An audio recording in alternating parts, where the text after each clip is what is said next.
This 26 Sports and RSN presentation is brought to you by Wolverine Power Cooperative and Great Lakes Energy. Your local electric cooperative is looking out for you. Welcome, Rambler fans, to Boyne City High School and Earl Brotherston Field. We are here back in action for the 2019 football season. My name is Roger Coates, alongside my brothers in broadcasting, Andy Bryant, and the sheriff is back in town. Give it up for Chuck Vondra. All of us here to call you a magnificent game tonight on a beautiful night.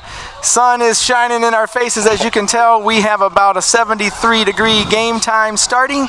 And fellas, here we are back in action. It's beautiful. The smell in the air, the temperature's perfect, and Chuck is already confused. This is it's just football season already, right? We go on live, and you're not working, are you? Can you hear us right now? Yeah, I got you now. All right, here we go. Yeah, thanks to Aiden Bream there, our sound guy here tonight. But yeah, it's been quite the build-up here to this game here tonight between Boyne City and Grayling. And let's just talk real quick before you get into all the intro stuff. This is going to be a heck of a matchup here tonight between Boyne City and Grayling. Absolutely. Two evenly matched teams, similar records, similar styles of play, and from what I'm looking at, tail of the tape, it's going to be a pretty fun game here tonight. Yeah, it is. I think if you watch the Grayling football team, it's going to look a little different than years past. I happened to get a little film on them and watch them a little bit through Max there, but they're not the real widespread throw it 50 times a game team anymore. I think they're going to resemble a lot what you saw last week in Sheboygan. Right.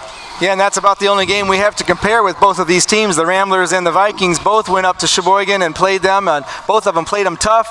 Sheboygan came out with a victory against the Vikings, but Boyne City came out just a little bit ahead in a tough matchup. Yeah, the Ramblers' offense came alive a little bit last week. We saw a little bit of what we're able to do and open up.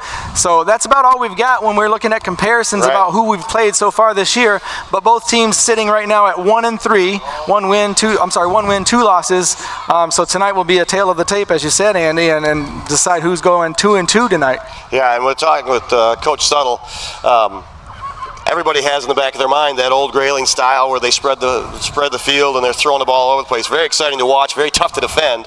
But he said, man, they're going to be more up the middle. Got a real strong running back. They do. But he said, man, we're really in the back of our minds waiting for them to spread it out at any time. So they can do that at any time, and they will do that at any time. So a lot of up the middle and then maybe spread it out. And so defense can be on their toes tonight. Yeah, and Andy, you're talking about Eli Jackson, number 44, the senior, and that's what they've got for them. Grayling Vikings have a great running back in Eli. So watch out for number 44. He's the key guy that we've got to stop tonight. He's the reason why they've changed their offense a little bit and being able to pound it up the middle like they do. I got to wonder if Coach Suttle's kind of hoping they throw the ball a little bit, to be honest with you. Yeah.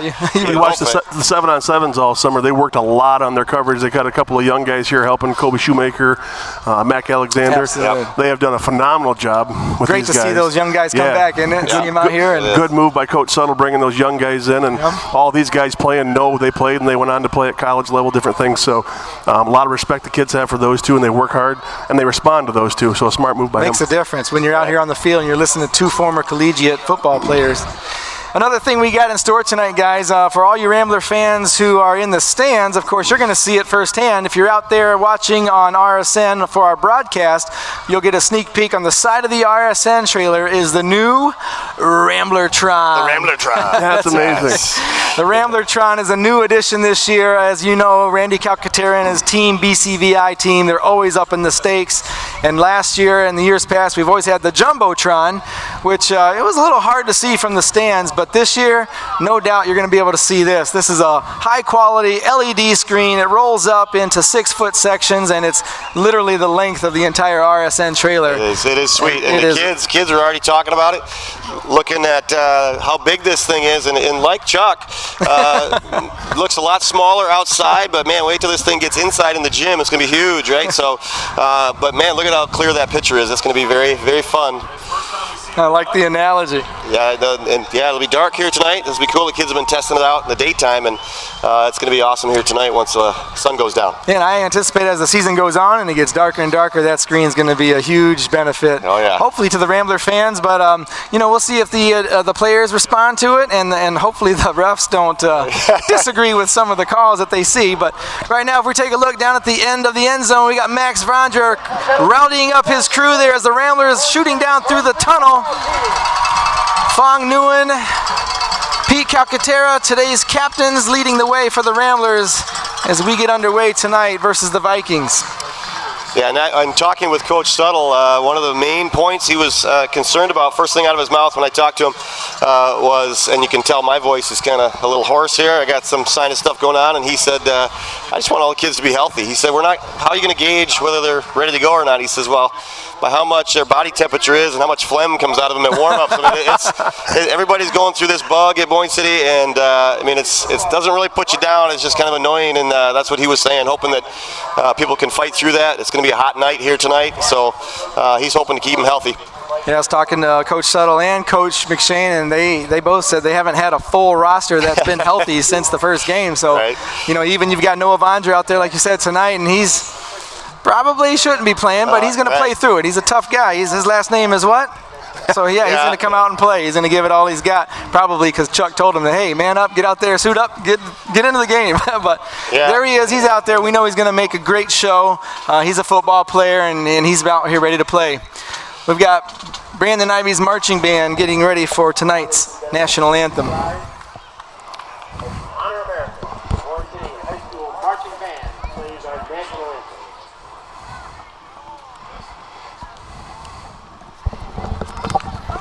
Aiden, you want to bring down the background music?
All right, thank you, Mr. Ivy and the marching band for tonight's national anthem. And there's the sound of the cannon, which we love to hear at Earl Brotherston Field.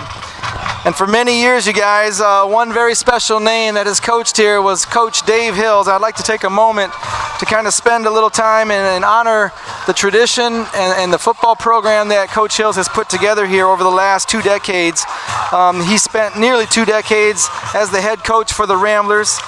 Coach Hills has made the playoffs consistently each season, something that all Boyne City fans have become accustomed to, and he left no doubt that our program was going to be in contention each and every season. Coach Hill's impact was so significant, as his record shows, with 125 overall wins as a Boyne City coach. He is the winningest coach in Rambler history.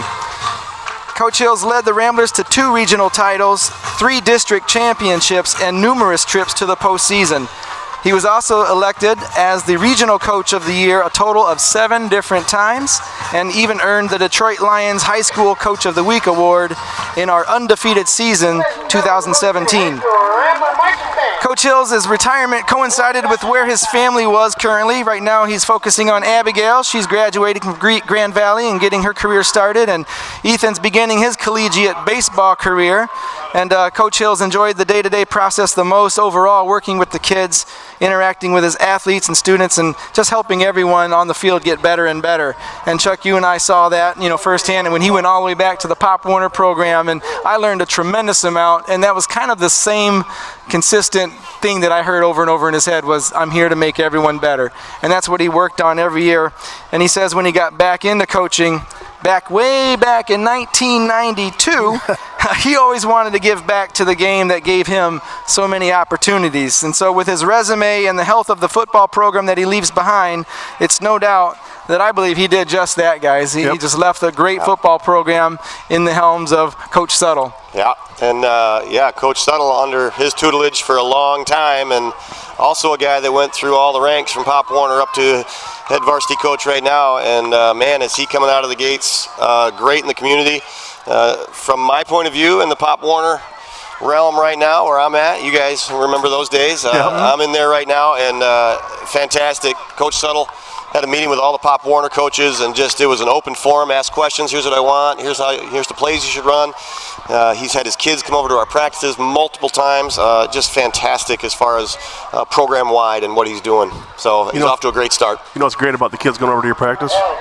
The high school kids like it more than the little kids. Oh, everybody loves it. Everybody, they love it. It's so cool. I mean, they know where they're going. They know what they're aspiring to be. They want to be as big as Max. They want to be as strong as him. You know, every kid that comes over, Fong was just a monster with our kids, and they just love him. So, and they're heroes. They come down to that level, and they're they're instant heroes to those fourth graders, third graders. Absolutely amazing. And we have opening kickoff by none other than 22. That's Allie Herrick on the field. There's Jackson right there. Man, he's a stumbling, bumbling big fella, isn't he? Yes, he is. That's right, our sideline reporter tonight, Jillian Kane. She got something for us right away. Jillian Kane, let's go over to you. Hi, Kane here. Hi.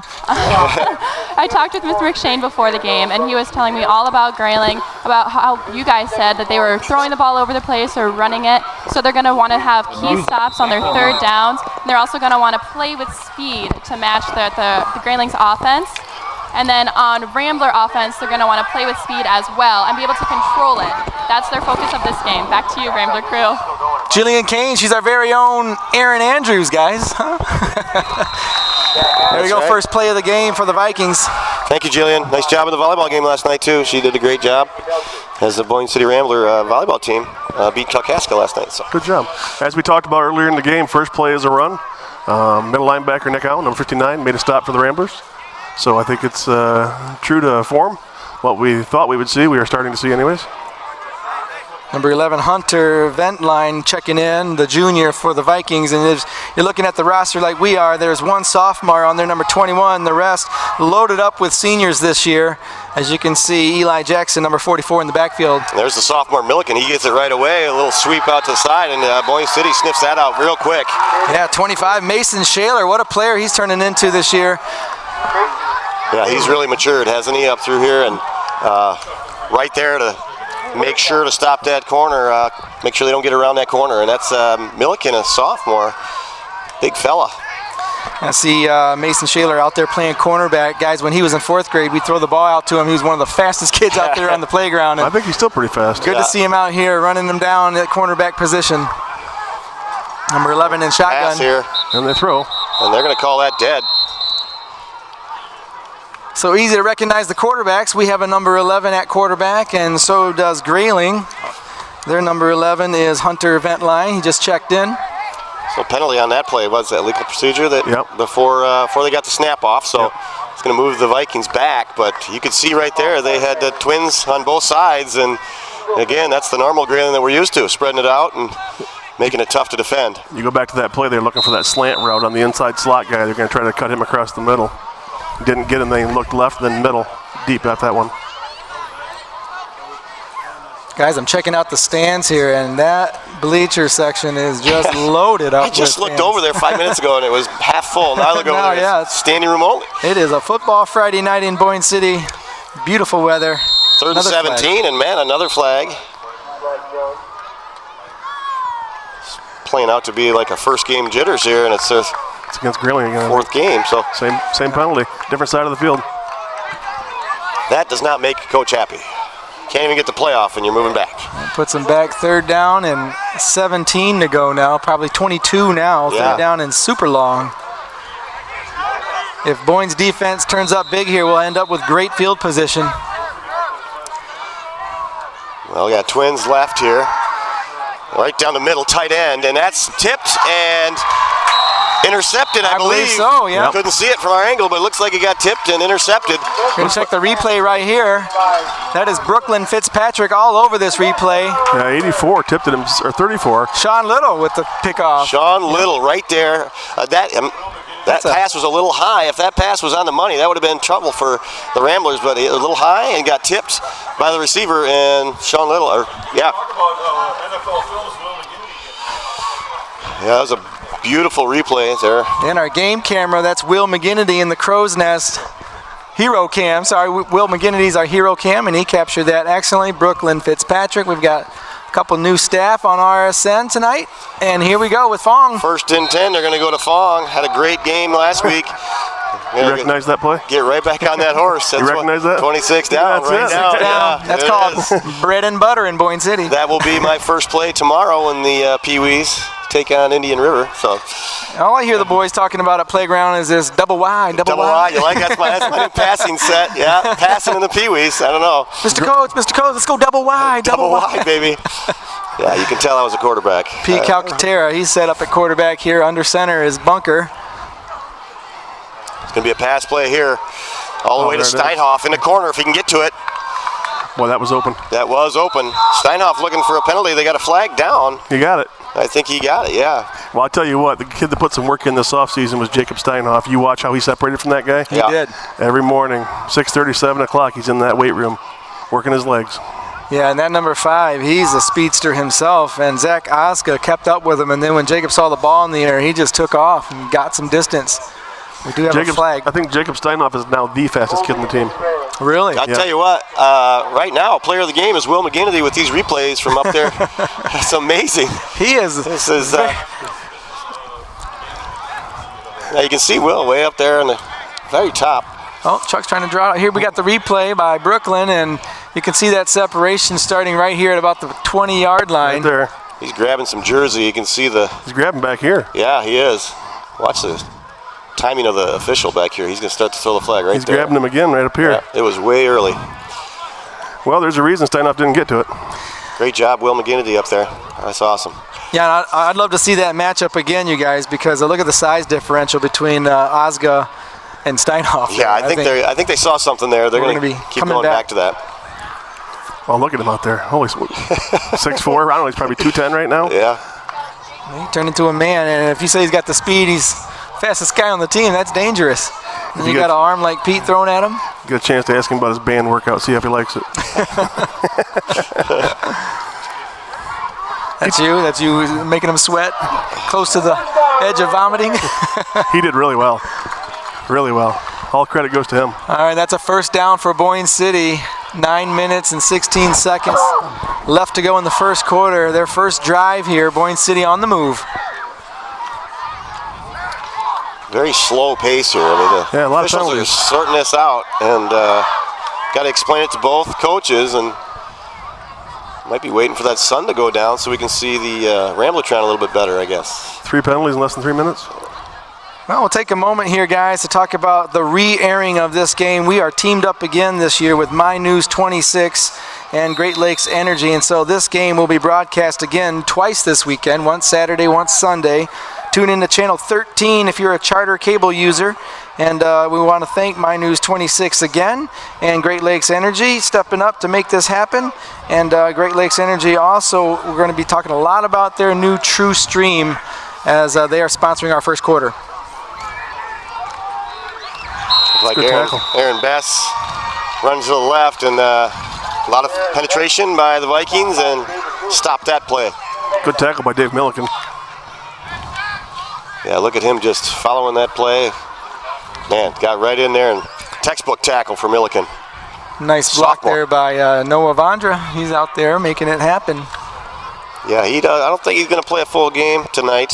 I don't know if he can even. He pushed his guy about 10 yards out of the play, though. Doing work. Here we go to Fong. There. Great shifty runner with amazingly powerful legs. And that one, a good tackle there again by the Vikings. Yeah, number 21, David Milliken. He's the sophomore. You can see why they brought him up. Well, they clearly get ready for the side-to-side game they've seen out of the Ramblers for the last number of years, trying to stretch it. east and west and not north and south. So we'll see what happens there. You can hear the sounds of the band in our ears this year, huh? They're down on this end of the field. Right next to him. This is beautiful. 3rd and 8 here. And that's not going to be enough. No, the hole was there, but it closed quick. Yeah, just a little slow getting through there, and it opens and closes quickly. That's our speedster and tough runner. That's Bobby Hoth. You can see they just swarmed him. Number 60, 21, zooming in on that play. They got some big boys up front, some speed in the Yeah, I'd say they resemble backfield, Sheboygan. It's, you know, Grayling's always got good-looking athletes. They do. I watched them, and I was coming in there, marching back in the locker room, and I thought, man, this is some big boys as usual. Rambler's going for it on 4th down. Roll out pass. He's going to take it No, himself. First down. And that's going to be blocking the back. Blocking the back on Steinhoff there. That's going to come back, happen right in front of us. Pete with the legs, though. You take away that flag and look at the athleticism, him getting around the outside and that's pretty picking effective. up what would have been a first down, but you'll see the block in the back here. You saw that in Sheboygan last week. That was design keep, I think. Yeah, and that's those kid decisions that you just can't prepare for enough. And Steinhoff just got a little too excited and went with the block in the back and didn't need it. I mean, Pete had the first down, but he's looking, I want to get him the touchdown, and so he does a little bit of pushing in the back, and now the whole play's coming back. So very, very tough kid kind of choices that it's hard to stand there, teach. have a guy in front of you, have your guy running at him and do nothing. Yeah, it's hard to just, in the heat of the battle, not do anything. And I'm sure if we asked him 100 times, he would tell us that, but going live, it's when the game is full speed, you got to do something. Trying to protect his quarterback. Yeah. Oh, it looks like they're calling it on. Yeah, they're talking to Max here. Wow. Well, holding. I missed it. They're holding Steinhoff. I didn't. Yeah. I missed it. Well, that's right. It was a pass. I mean, he was going out. Maybe he was holding them, thinking it was going to be a run, and he was holding them. It looked like he had him in the back. We were busy watching Pete, and we missed the first call. All right. Well, that's a first down for the Ramblers on the 5-yard line. So a turn of events goes Boyne City's way. Well, they took the run play, of course. We've had, how many? 3 plays that have gone? Maybe 2 that have not been penalized? So yeah, it's going to be a long night here. Slow start. Here comes Pete. It's going to Fong. Oh, great stop right there. That looked like it was 6. Well, 21 closes fast. Milliken. Milliken. Wow. That strong safety position, or free safety position, he is doing a great job of coming up and just closing that door. He's got the awareness. Great Closes play. the gap. Great play by that kid. It's going to be nice taking Milliken out of the equation here. Check this out, fellas. Our first tweet of the 2019 year. Quarterback sneak. I think he broke the plane. Good tackle by Milliken. Again. But they're not going to call it. They're going to call it short. 3rd down, and Milliken. Holy cow. Watch this. Milliken is everywhere. Look at this. That's our sideline camera action from Carrie Day. She's right there on the spot. Run that back again. I think he made it. Thank you, Carrie. A great shot there. If we can run that back. Yeah, there it is. He crossed it. Touchdown. They did. I wonder if the refs are looking at our Jumbotron here. Maybe they saw it on the Ramblertron, huh? I mean, they're right in front of the Ramblertron. This guy, he's looking at it. Gotta look up here, guys. Right across that line, right there. Yeah, on second thoughts, let's see what these guys see here. He's gonna get airborne. Oh, yeah. Oh, gosh, not even close. He crossed the line for sure. I tell you what, I feel better saying this now. Great run by Pete, but man, what a great tackle by Milliken. That was great. great. He closes fast. He does, and textbook tackle. 4 tackles on the night already. There we go, Allie Herrick, and I believe Busy Turnbull is long snapping tonight. She is, Busy Turnbull. Busy Turnbull. She did. Snapped to Allie Herrick for the kick. That's awesome right there. And that 2 girls on the extra team. point is good. The Ramblers lead 7-0. Thank you, Carrie, for that shot. I think that play was overturned by the ref. Thanks to the Ramblertron. Peeking over their shoulder at the Ramblertron going, maybe he did cross the plane. I think those ladies just made history. I don't know that I've been here a long time. I don't know if I've ever seen that. I think you're right. I was talking to Busy in class today, and she was talking about, they pulled me over to do some long snapping. And I said, do you realize what that would be? That would be you long snapping to Allie. I don't think that's ever happened before. There she is right there. Yep. Busy Turnbull. There She's been involved for a long time in this program. She played Pop Warner for us. Way back in 4th grade, yeah. I tell you what, she is an exceptional kid, an exceptional athlete. She's excited for wrestling. I mean, she's a turnbull. She's tough. She's going to go to college and wrestle. I guarantee you that right now. She went to Oklahoma, I think, this summer to wrestle in some U.S. thing. Incredible. She's got Adrian looking at her, and she's looking at schools that have female wrestling. You know, so it's awesome. And Allie Herrick has just as much prospect in the soccer world, and here she is out here kicking. So she made a huge difference last week in Sheboygan, flipping the field for us, kicking the ball, flipping the field. It's amazing. That without her, that wouldn't have happened last week. So the soccer feet, that's been a tradition in Boyne City. A lot of soccer players have come to kick for us, and Allie just on the list, but I think the first girl-girl duo we've seen. I think history was made here tonight. Nice Remember job. those two names. Nice job pointing that out, guys. Nice kick by Allie Herrick. Osga picks it up on the return. Shakes one would-be tackler. Brought down by 84 for the Ramblers. That's to Corey Newman. Taco. Another kid that worked hard all summer. Yeah, he did. He looks a lot better. I see him in the hallways now. He's looking fit. He worked hard this summer, making those morning workouts. So the Ramblers take the early lead, 7-0. We're still in the first quarter. It's been a slow one because of the penalties. And our first tweet coming in from Katie Hoth. She's tuning in from apartment 212 down in Lansing, Michigan. Cheering for the Ramblers, especially number 8. I wonder why. Yeah. Katie, I hope you're studying down there. And that's all? Well, yeah, just that's it. Yeah. Just that's it. Well, Katie, you've had a lot to celebrate this year. Bobby has been a standout since day one as a freshman on the varsity squad, and here he is in his sophomore year. 44 up the middle. So they twins on both sides, and they give it to Jackson up the middle. It's just another trick up their sleeves to spread the defense out and then try to get up the middle. And Josh Robinson, one of my favorite kids, he's out there making the play, finishing it up right behind Max Vondra, getting the first tackles of the night. You see the Ramblers having a tough time getting the signals from the sidelines with this sun going down here. Another great player, nice to see back out there this year, Chuck, is Nick Allen. Yep. We know he played one game last year and then went off to his beautiful and excellent hockey career, but here he is back again. Nice stop. There's Milliken coming right through, and he's going to get some positive yardage. Kind of a counter there. And Nick had him. Allen had him. A little counter play. Well read by the linebacker. Oh, yeah. Camilla, she's way down in Disney World. Yeah. Feeling that Rambler pride all the way from the Florida Peninsula. Make sure to get some close-ups of the drum line. That's her band squad over there, but she was also quite involved here in the Rambler Sports Network Team BCVI. A lot of action from Camilla. Oh, that was a great tackle right there in the backfield. Josh Robinson again. Nick Allen's there. And that was a 4th down play. This is fourth. Oh, this is fourth coming up, sorry. 3 yards to go for the Vikings as Coach Suttle checks in number 53, Thomas Bunker coming in. T-Bunk. So, talking with Coach Suttle, he was saying that the game against Kingsley, very powerful Kingsley team, 43-16 or something, Grayling lost, but he said there was about 3 different plays that could have scored. Kind of like that tight end release that got intercepted here in this game. Closer than the score shows. Yep, so. Oh, look at this speedster taking the edge. Number 84, one guy to beat, and Aaron Bess. Bradley Trosper, some wheels around the outside. Yeah, I talked to a good friend of mine, Tony Dole. He's down in Grayling. He said, you know, it's a really close season. They should be 3-0, but like you said, that game got away from them. A couple big plays they could have had.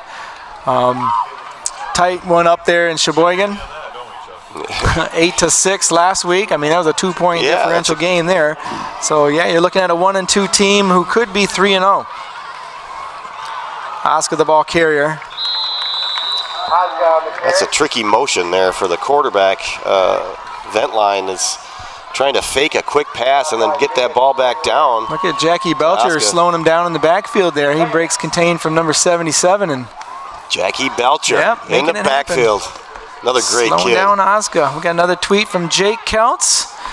Remember that guy, Chuck, standing right here? Andy's place? Yeah. That's right, yeah. Had a couple years with Jake on the mic, calling play-by-play. And Jake, Andy's trying to fill your shoes. He's doing all right. I don't think I can.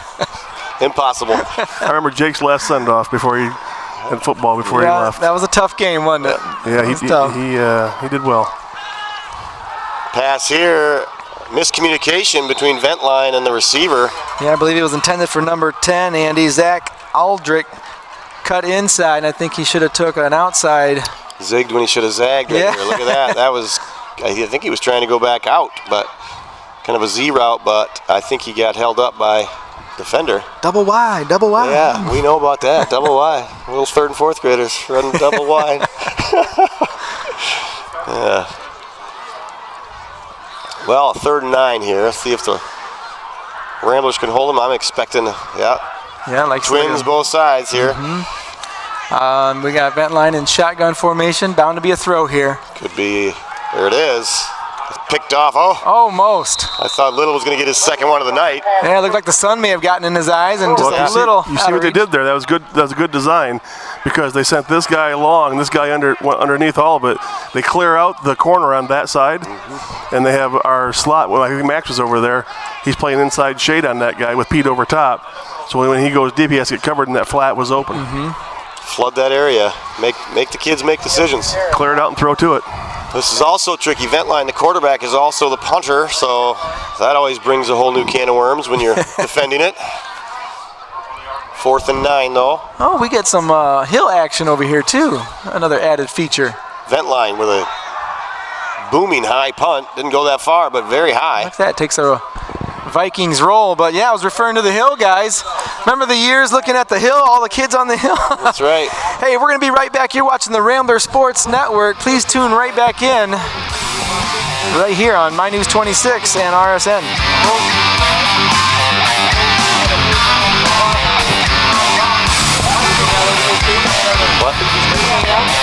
Over 15 different programs, over 1,500 participating students, 11 different hosting school districts, preparing today's youth for tomorrow's workforce. The Charlevoix-Emmett Intermediate School District's career and technical education programs.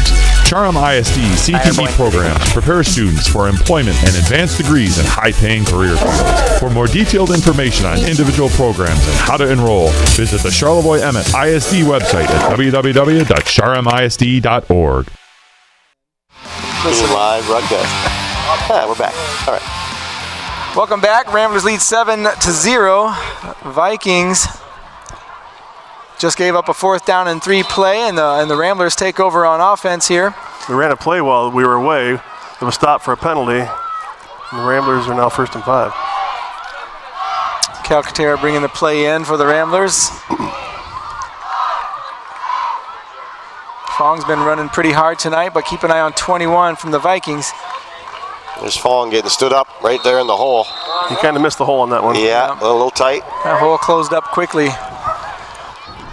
Vikings defense looking pretty good. Ramblers not moving the ball as efficiently as some of these plays are designed, but that's because of that defensive line there from the Vikings. Looking they're pretty big good. boys. They are. You got to hit the hole right. It's only going to be open for a second. Well, much like the Sheboygan game, hopefully we can tuck them out a little bit, and second half maybe hit some of those. Yeah, Coach Suttle was saying that if this game stays close long, it's going to be our favor. And there's Bobby Hoth. Good run. Oh, no, that's Aaron. Is that Aaron Best? That's Aaron Best. Yeah. Again, that hole closes fast. It sure does. Another great-looking athlete in Aaron Best. Good future for this kid. And that was 34 heads-up play. He shed the block there. Drew Canary on the line. That's the way to do it. You got to get off that block, cut back where the runner's going, and he did his job. 5 yards. Big play here for the Ramblers to get here on 3rd down. Ball on the 20-yard line. Pass, roll out, just off the fingertips of Max Vondra. Max had a nice look there. He had about a yard on his defender. I think the ball was just slightly within reach, but looked like it bounced off the hand from this point of view. So it brings up 4th down for the Ramblers.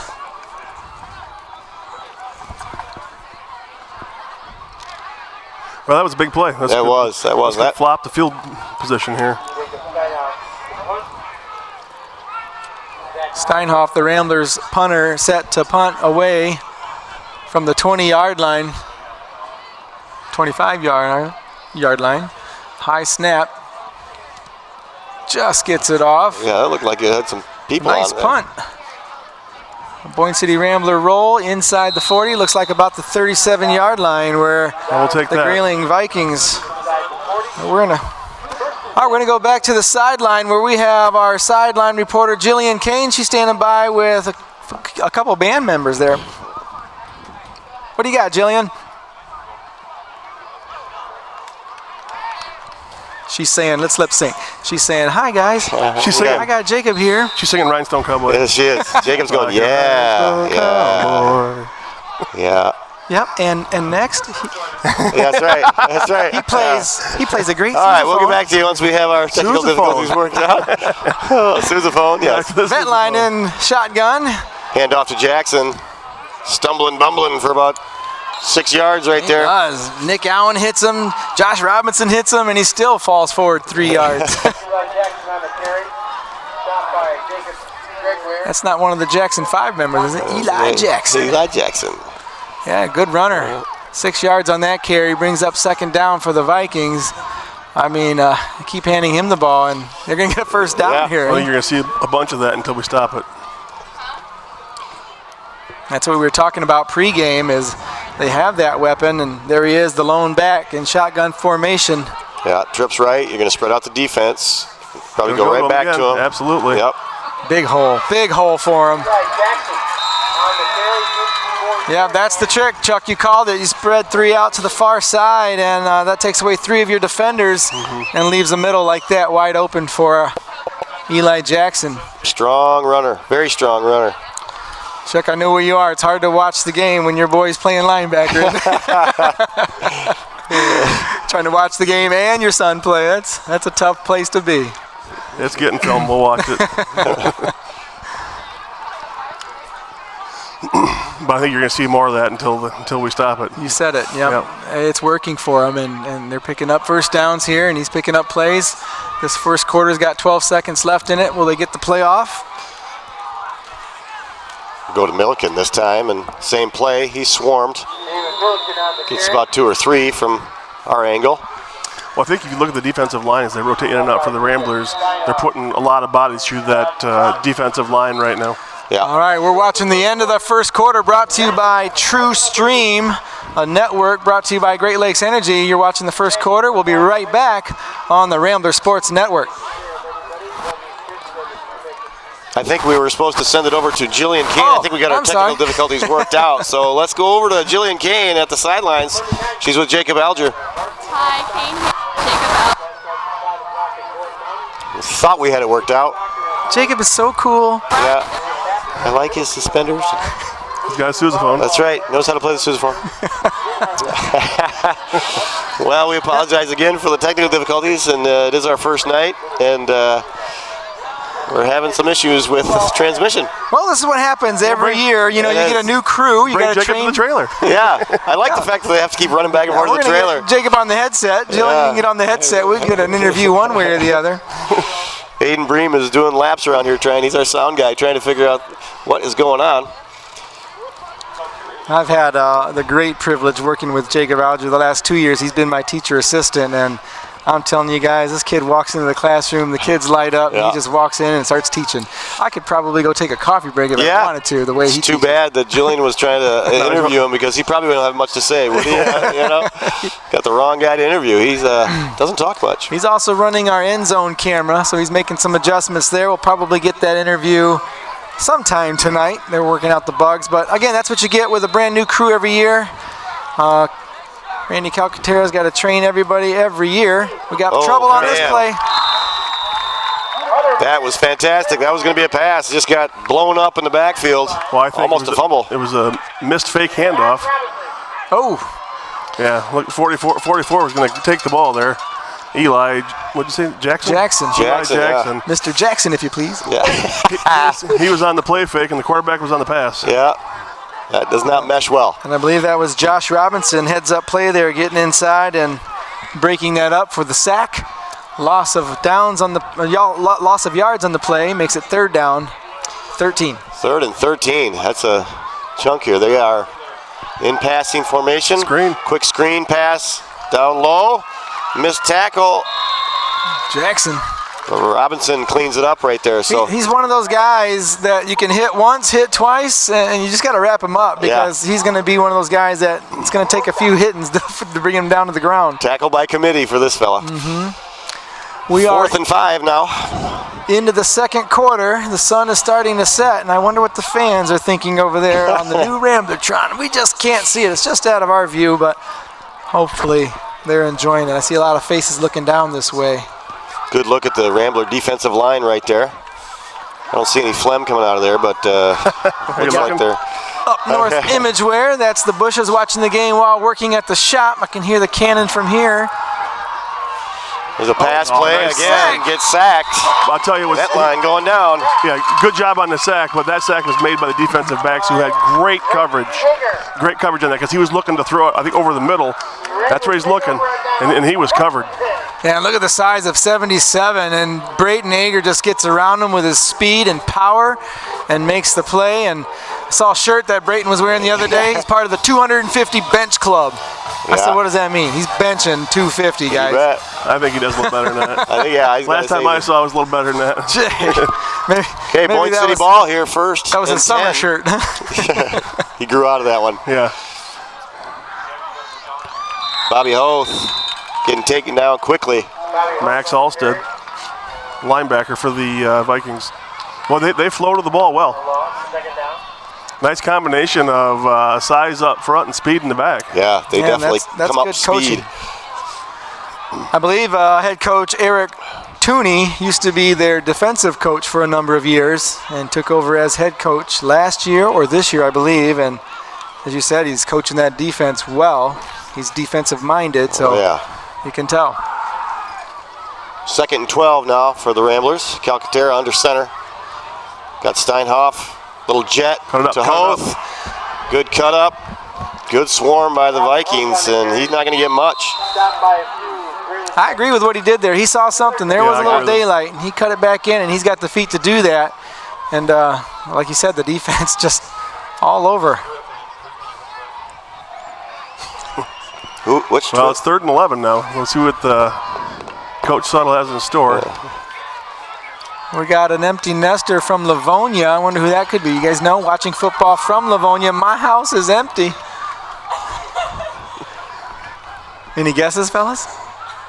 Do we know who's living in Livonia with an empty house?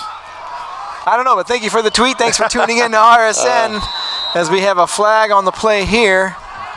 Looks like it's going to go against the Vikings. Ask Mr. Calcaterra if he knows who that is. He's looking at us like he does. He does. He knows. Yeah. Oh, Pete Calcaterra's cousin. Okay. Well, we're cheering for you. Your house is now empty. What's the cheer for that? It's kind of lonely, guys. I'm there, so it's a lonely house. That's right. Is that a country song? Lonely in Livonia? I think it was. Yeah. You got 25 kids every day, right? That's right. Exactly. Yep. My second home's not empty. 3rd and 5 here for the Ramblers. Pete Calcaterra under center. Steinhoff wide. They're going to go fake to Fong, and there goes to Steinhoff. It's wide open. Oh, he had. And then you got 5 was open too. Oh, Max was wide open there on the slant too, but Pete does like to look at his big player, number 21, and he got it in the hands. Steinhoff could have pulled that down, but I think there's a little defensive hands in there, and it got it broke up. But if we get to see a replay, take a look. You'll watch five roll out that way, and Max will be behind them. Yeah, the 2 slant routes were there. Here, here. 16 down pass is what this is. Faking that down, and then it's usually that backside receiver that's open. You roll out a little bit to the right, look backside, and it's wide open. But that time looked like everybody was open. There's no shame in covering Steinhoff. Yeah. Well, Steinhoff into punt now. End over end punt. Oh, we got bounce. It's Boyne City recovering. Perfect. Oh, got it. The Nick Allen got that one? I think so. Long snapper. Snaps the ball, goes down, and trouble there trying to dig it out. I'll tell you what, that end over end punt, that causes problems. It really does. I'll bet he averaged 50 yards on punts in Sheboygan last week. Jeez. That was a great punt. Nice roll. just in the dirt, out of reach for Grayling to scoop it up. And that's a heartbreaker for them. Yep. It is. Boyne City back in business now, 1st and 10 with 8:22 to go here in a half. Great field position. We got another tweet all the way from Colorado. Thank you for tuning in across the nation. Bobby Hoth finding a little room. This is where I would go up top to Steinhoff or Max right now. Probably would have done it on that first play.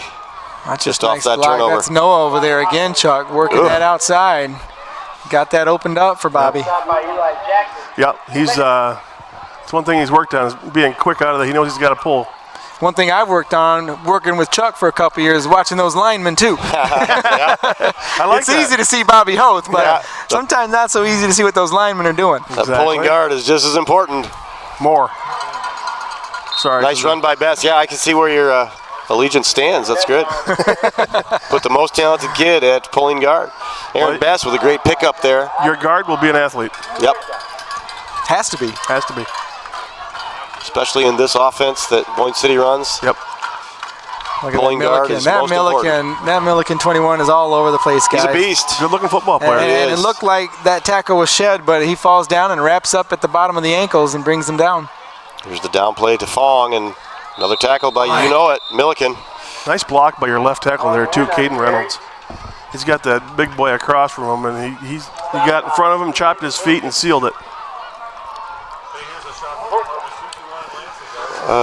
Apartment 221. Oh, look at this. Oh, my goodness. They're proving it now. Place to be. Look, she's converting some fans to Boyne City Rambler fans. Guys all look great. Look like guys just got done working out or something. It's good. Way to convert them, Katie. All right, Katie. We'll hope to see another one in playoff season. All those girls will be wearing Boyne City Rambler wear, too. That's right. We got to get some Rambler gear down there. There's a good look at the crowd right there, the student section. Yep. I'll tell you, it's amazing having family not from here that want to watch their relatives. This broadcasting is an amazing thing, and all the credit goes to Randy Calcaterra and the kids that put it together, but this allows family members who absolutely can't be here to take part in something that's pretty important to a lot of these kids. It's pretty darn cool. It is a very cool thing. I get stopped on the streets all the time, you guys, and hear the same thing you just said, Chuck. And just keep in mind, every year, we've got a brand new group of kids that come in and have to learn all this. So they've learned this since the beginning of school. Mm-hmm. Yep. This is their class. They come in here 2 hours a day, and they learn all the technical stuff. And, I've got a student myself, Caden Coates, graduated from this high school, went on to get a degree in the same field. So, the program does what it's supposed to do. We've been in school 2 weeks, 3 weeks? 3 weeks, yeah. I'm pretty impressed right now with the amount of glitches that we're having right now. I'm pretty impressed. This is this group's doing a great job. It's true. It is like a football team in that you do have people graduate and move on, but you have people that will step up. The juniors move up to seniors, and so right now we have Liv Knitter as our technical director. She was very nervous in class, but she's doing a fantastic job right now, right? Yeah, and that's the hot seat in this whole program. So far, I haven't heard Liv Knitter in my ear yet tonight. So I was kind of counting on that, but she's staying quiet. It's TD. Quarterback sneak up the middle on a 4th and 1 play. That's a good call. Looks like he could have got it. Hey, there's the crew right there. They are. We got Aiden Bream, Caitlin Gavis there. Brooklyn's down there doing replay, and is that Megan Harmeling there? Yeah, she's doing.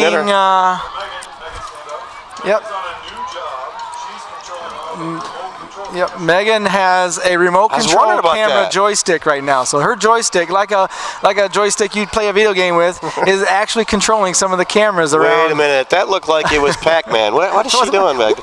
Yeah. Donkey Kong. Power play over the right side there for Fong Win.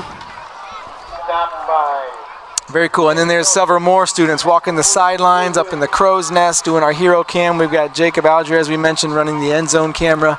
I think right now, though, guys, he's getting ready for the marching band halftime coming up. Ready. I think they want an interview with Jacob. They're waiting on us. Yeah, they are. Oh, yeah, they're trying take 3. Yep, there's some more of the crew up there in the crow's nest. Wave, crow's nest. Can you guys? There we go. Well, we missed the wave, but we're supposed to. We got 2nd and goal here, guys. Yeah, we got to punch this one in here. There's Aaron Bass, and there's gonna. He had a nice hole there. That looked like it was going in. It did. False start on the Ramblers. Yeah, gonna put it to 2nd and 9.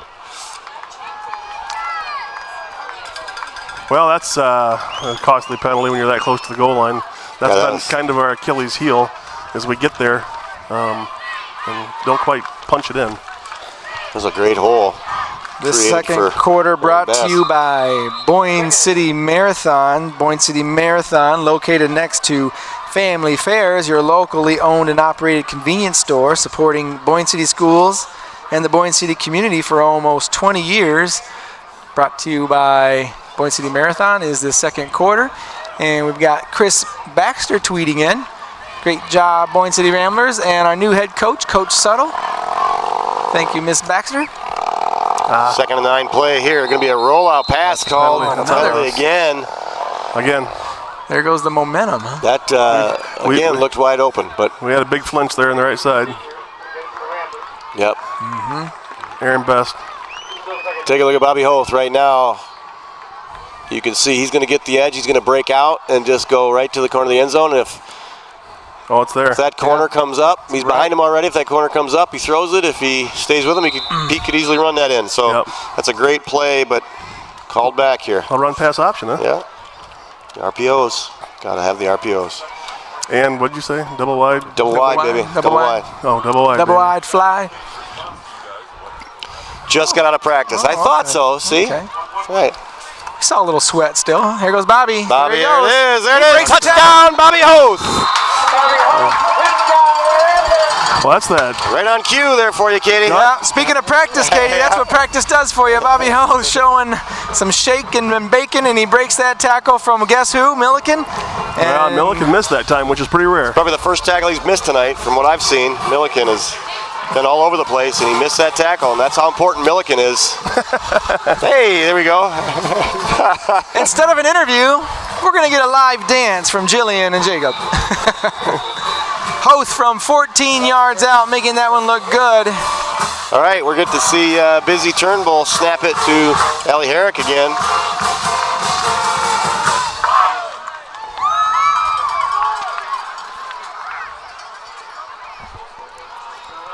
Great snap, great kick. Awesome. Extra point is good. Yeah, that storyline is amazing. All right, we're going to try this for the third time. We're going to take it over to Jillian Kane, our sideline reporter. Jillian, what do you finally have for us? Well, third time's a charm. We finally have Jacob Alger here. He's a VI member and part of the Low Brass Band. We're going to ask him how it feels to be both part of marching band and VI at the same time. Jacob, how do you accomplish that? Well, it is a process.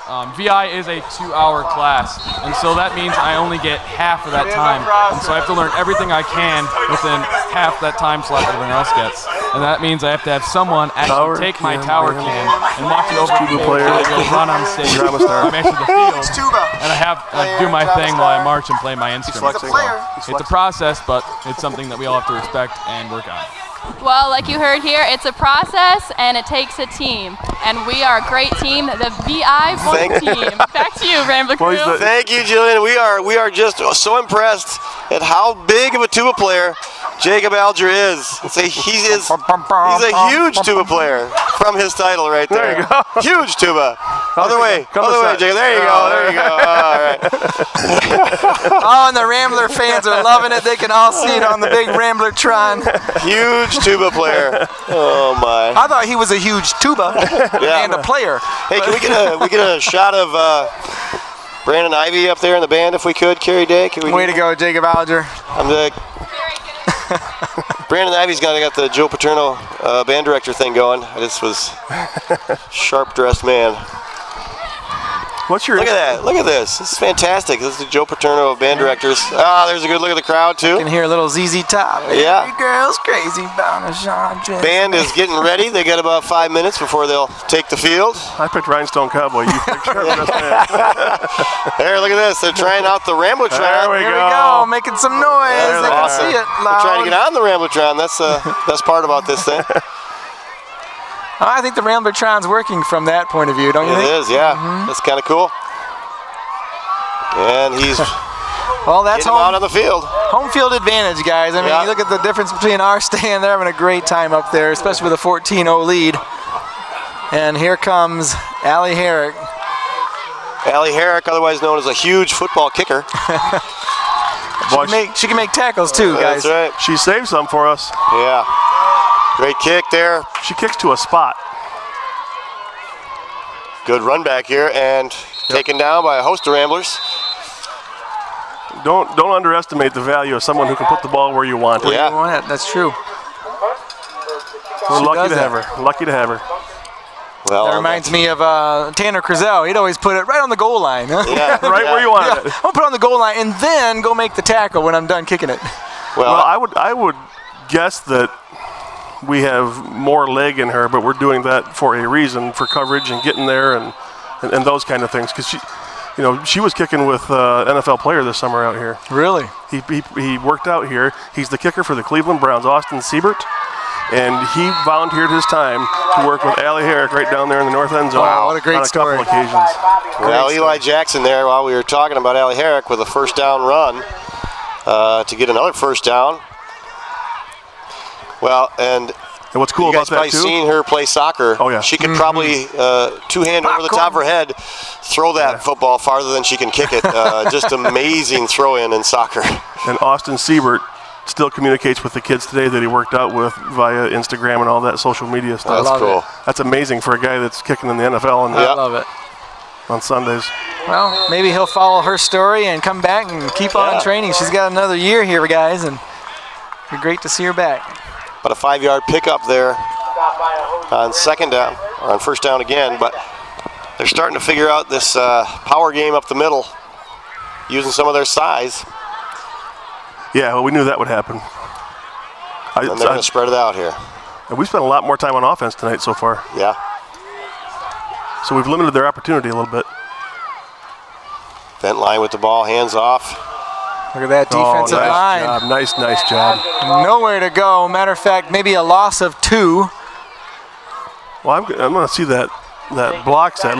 It looked like to me like the lineman popped up like it was a pass play to me. That's what I thought. It looked like it was going to be a pass. The receiver's out, but kind of a draw action. But you see that high hat read from a lineman. You're screaming pass. Got sniffed out. Yeah. You want to read this one, Chuck? Oh boy. Uh-oh. Emma Vondra trying to tune in during sorority recruitment.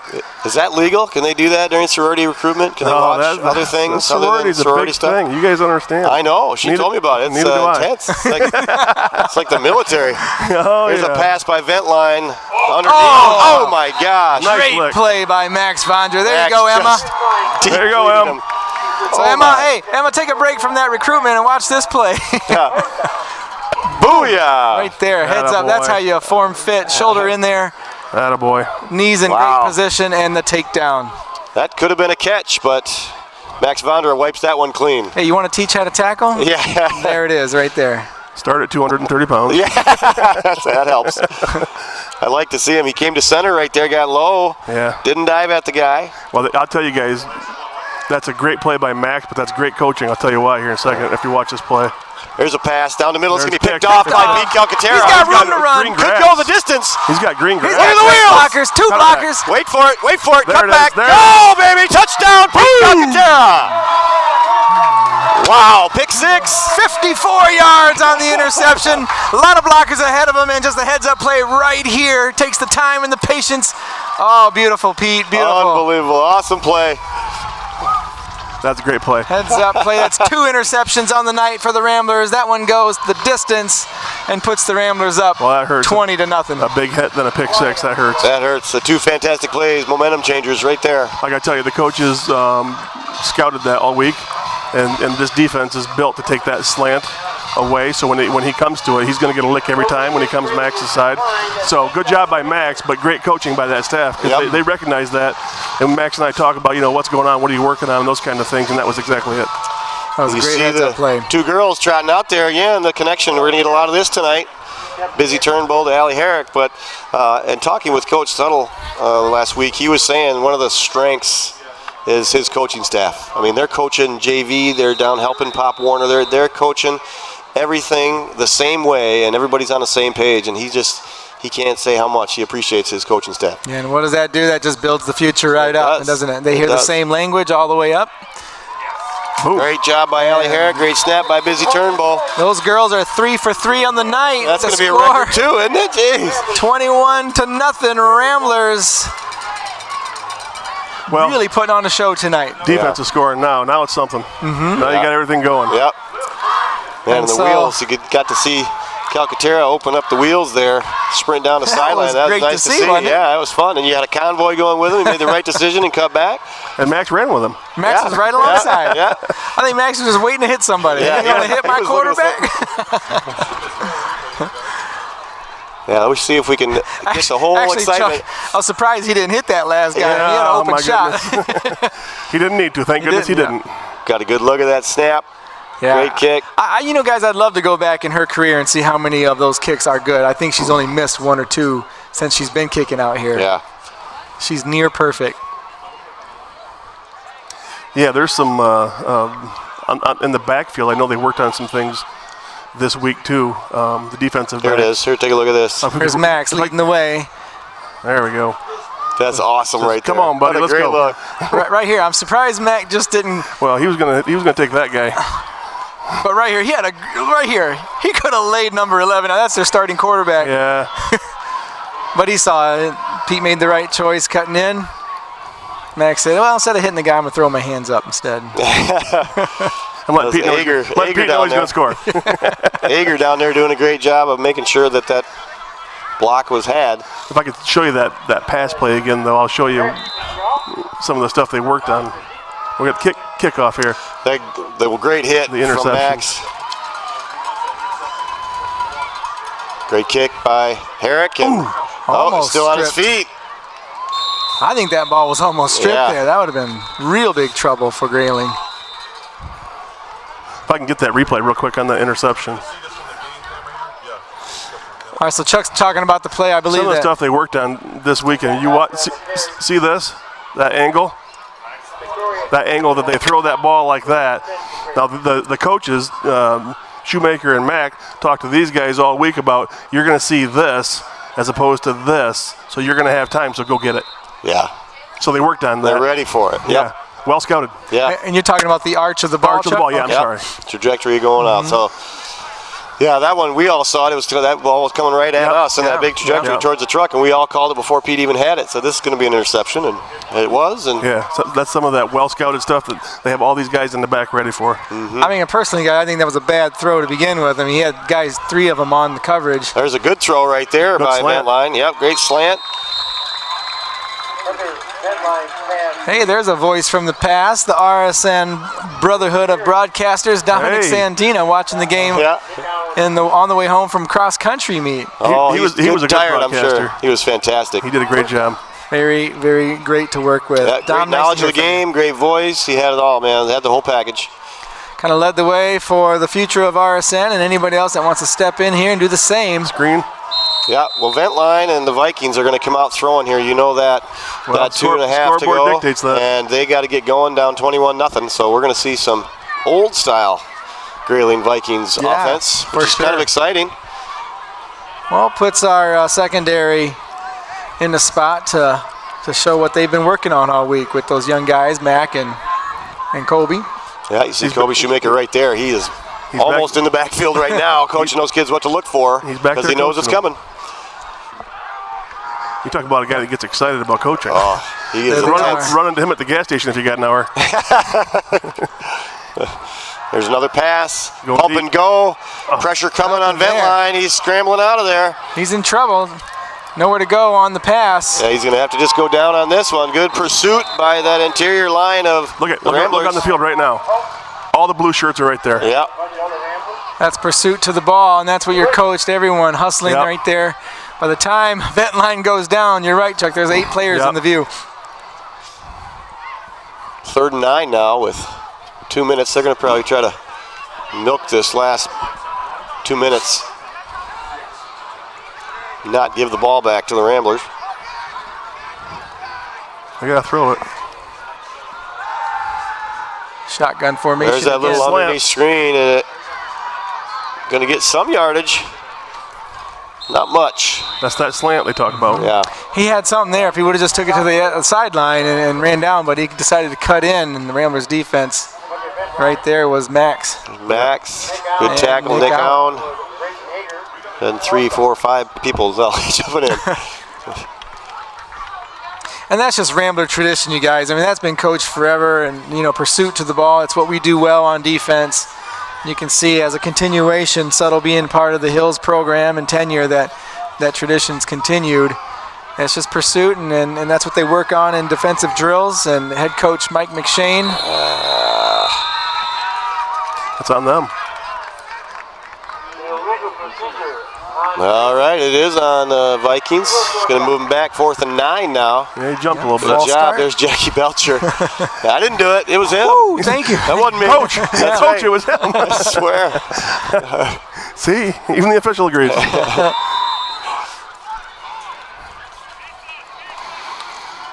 Well, I'd be careful, Jackie. Well, we got 55 seconds. The clock is ticking, and don't go anywhere for halftime, because we not only have the halftime show from Mr. Ivy's marching band, but we have our WB Builders halftime hot seat coming back, and tonight we have our new athletic director. He'll be joining us. Adam Stefanski will be on set. Catch it near. There's a punt to Calcaterra, and see what we can get out of this. Good coverage by the Vikings. Pete's going to go down right there with 27 seconds left. Well, I don't imagine Coach Settle doing anything too crazy here when you're up 21-0. Yeah, he's not a crazy guy like that, I imagine. Yeah, I don't think he's going to throw anything to the end zone. I think it's going to be Fong off tackle. One run play, maybe even 26 down. I think it's going to be a 25 down, maybe a jet. Probably no double wide, though. I'm saying no double wide, no double wide right now. It'll be a 25 down probably. Something easy, wrap the clock up. We got 27 seconds going with a 21-0 lead. Uh-oh. Maybe we spoke too soon. I think you might see 13 get the ball. Yeah, he'll still get it, but we think. But it is a new era. Oh, the new era of Subtle. We're going for it all. You kidding me? Oh, my gosh. Are you kidding me? Oh, my goodness. He almost had it. Oh, I love it. I love it. That's something unfamiliar, but boy, it was exciting. Subtle wrinkle there. I didn't think we'd see that. I don't know what's gotten into him. A new era has begun. He's feeling it. Feeling it, What baby. would Bo Schembechler say to that? That's right. Well, that does stop the clock, so we got 18 seconds here, and that's what incomplete passes will do. They'll stop the clock. And Well, I'll tell you what, with this much time and a lead like that, maybe it is a time to work on some of that Why timing not? with your receivers and your quarterback. Why not? He got step on him. I would agree. Pete Kalk is the man. Dumb man. He is a huge demand. Says Joe. Much like a huge tuba player. Who's Joe? Joe Wagner. Yeah, Joe. Joe Wagner. Joe Wagner says. You guys know Joe. Dumb man. Thanks, Joe. Here we go. I think we're going to see a little bit of this. Maybe he'll trick us But up we here do and give agree, it to Joe. Fong. Here's Pete back in Going action. again. Pulled the safety out that time, though. By doing it. He did. Just throw it away. Yeah, he's just running around trying to kill the clock, but Stop the clock. Well, he threw it out of bounds with nobody over there. and a flag to boot. That's going to be on Pete. Intentional grounding. I think Suttle's getting his wits with him now and saying, all right, let's just run the ball next. Get out of here. That's what it is.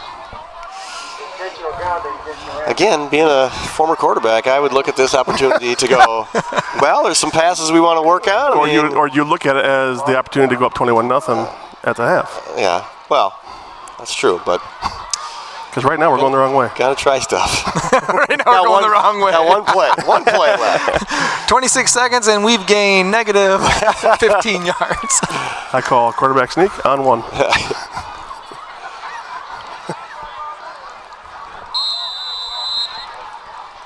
Victory formation? Yes, take a knee. That's it. I think it's going to Steinhoff. Oh, goodness. I am feeling the subtle vibe You're here. bringing it. There's the sixth step. Backside. There it is. Look at this. Oh, okay. Go to the locker room. Oh, it stopped. Oh, Are you well, kidding? Look at our hometown clock operator. There it is. Fourth down, and That was behind the line, right? Wait a minute. It's not halftime. Clock. Yeah, refs send it are back. calling him back. You're going to add 3 seconds to the Yeah, there was clock. 3 seconds on the clock when he threw that. And timeout, Grayling. On a fourth down play. Well, they want a shot here. 4th and 25. We've got a punt. They've got 3 seconds to make something happen. Kick it out of bounds. Smart play. The clock operator was trying to let that thing go. 1,000, 2,000, kick it out of bounds, we're done. So former quarterback, in my opinion, that's why you run the ball first and 10 with I tell you what, though, if Steinhoff connects on that first one, that would have been touchdown. Great. It's nail in the coffin. It's over, right? I mean, we were already jumping up. 28 nothing at halftime, and how do you come back from that? So, and if it snowed tonight, it would be cold. That's true. I'm stating the obvious. if we would have caught that pass, we'd have more points. So, just want you guys to understand that. Thank you. Yep. I thought you were a science teacher. Yeah. Well. All this math. Details. All the details. Math major thing. Yeah, that's it. Yeah. Yeah, I did go to college. I tell my kids, Andy, that there's a little math in science. There is. You're good. You're good. It is. Where the N stands for knowledge? Yeah. All right, I think they're going to go for it here. That's just my opinion. 4th and forever. Let's do it. Go double wide. Double wide. They are. They're double wide. Double wide. Fly pass. I bet he throws it out of bounds. He's going. Look at this. Going to run the clock out. Don't run out of bounds. Don't run out of bounds. Yeah. It's over. That's our halftime coming up. Ramblers lead 21-0, and as I mentioned, we're going to enter the WB halftime hot seat with Adam Stefanski coming up next. So please don't go anywhere. You're watching the Rambler Sports Network and My News 26.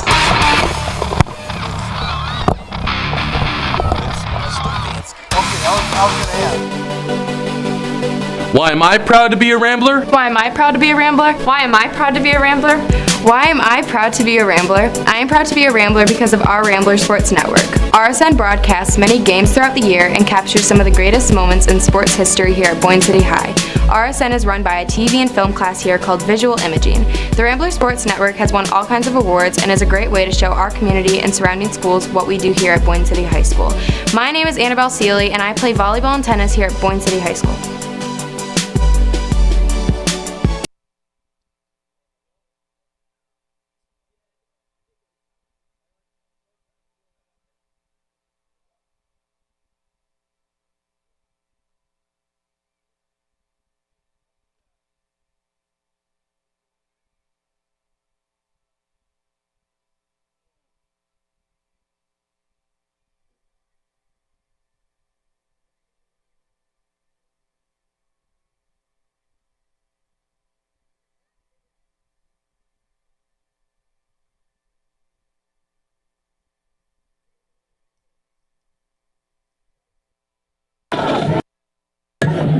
Nearly 50 years ago in London, England, Freddie Mercury approached guitarist Brian May and drummer Roger Taylor about forming a band. Soon after, they recruited John Deacon to play bass guitar, and the band Queen was born.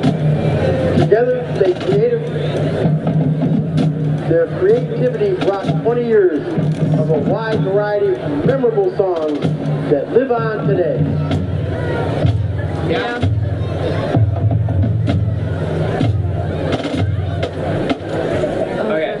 Drum major Jocelyn Morgan, is your band ready? Rambler Band, the field is yours. The first song will rock you as the band plays Queen's swinging hit from 1979, A Crazy Little Thing Called Love.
almost 6 minutes long, this 1975 Freddie Mercury creation was never supposed to be a hit on the radio, but it did, and became one of the best-selling singles of all time. Here is Bohemian Rhapsody.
We're having a good time and we don't want to stop it at all, man. From their 1978 album entitled Jazz, the Rambler Marching Band closes tonight's performance with Don't Stop Me Now.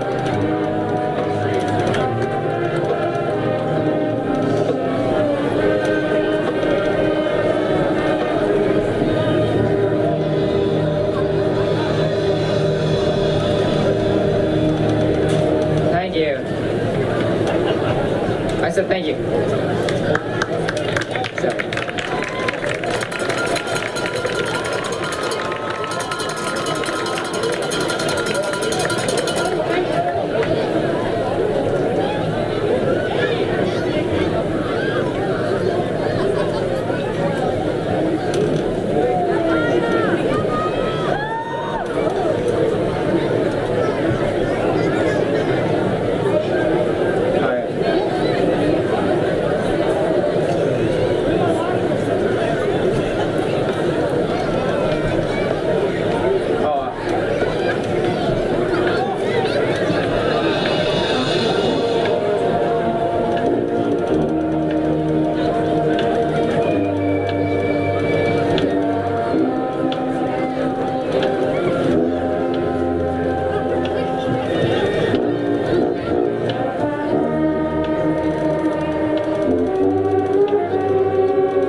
gentlemen, that is the halftime show with Mr. Ivy's marching band. Doing a wonderful job with a little Queen tribute there. And yes, we are having a good time. Don't forget, we have Adam Stefanski. He's on set with us for the halftime hot seat that's coming up. The Rambler Sports Network. And we are connected again this year with My News 26 and Great Lakes Energy. So please stay tuned for Adam Stefanski, our new athletic director, coming up right after this.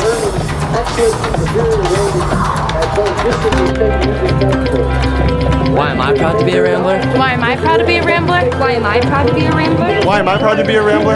I'm proud to be a Rambler because of the endless community support the school receives. Whether it be a Friday night in the stands at a football game or a Friday night in the bleachers at a basketball game, the community shows endless support for this school.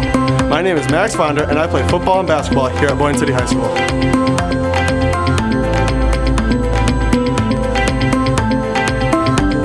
Rambler fans to the Rambler Sports Network. I'm here, Roger Coates, with Adam Stefanski. This is our new athletic director here in Boyne City. Welcome aboard, Adam. Nice to have you. Thanks, Roger. This is the halftime hot seat. You ready?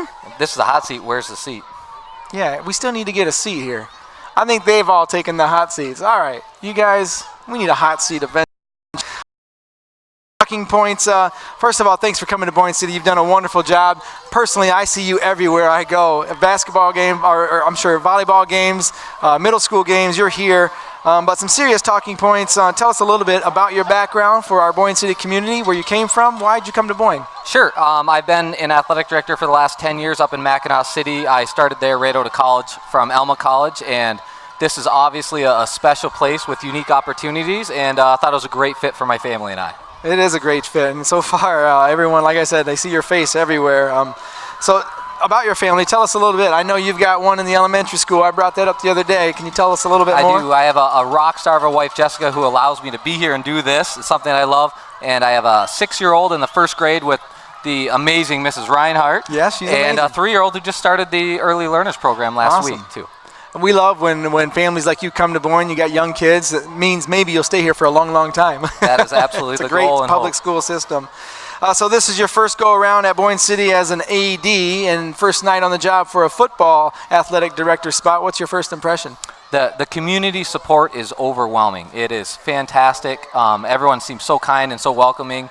And this just shows you what a special environment it is here and how passionate everyone is about Rambler sports. That's testimony, you guys out there watching, because I think some of us know that in Boyne City. Some of us need to be reminded of that. But when you have someone new coming into the town and you can say that, I agree. I agree with everything you just said there. It's a very special place. Football Friday nights under the lights. And check this out, Adam. We get all the players right there at the end zone. Isn't that cool? That's very cool. Great game so far as well. What we do here in RSN.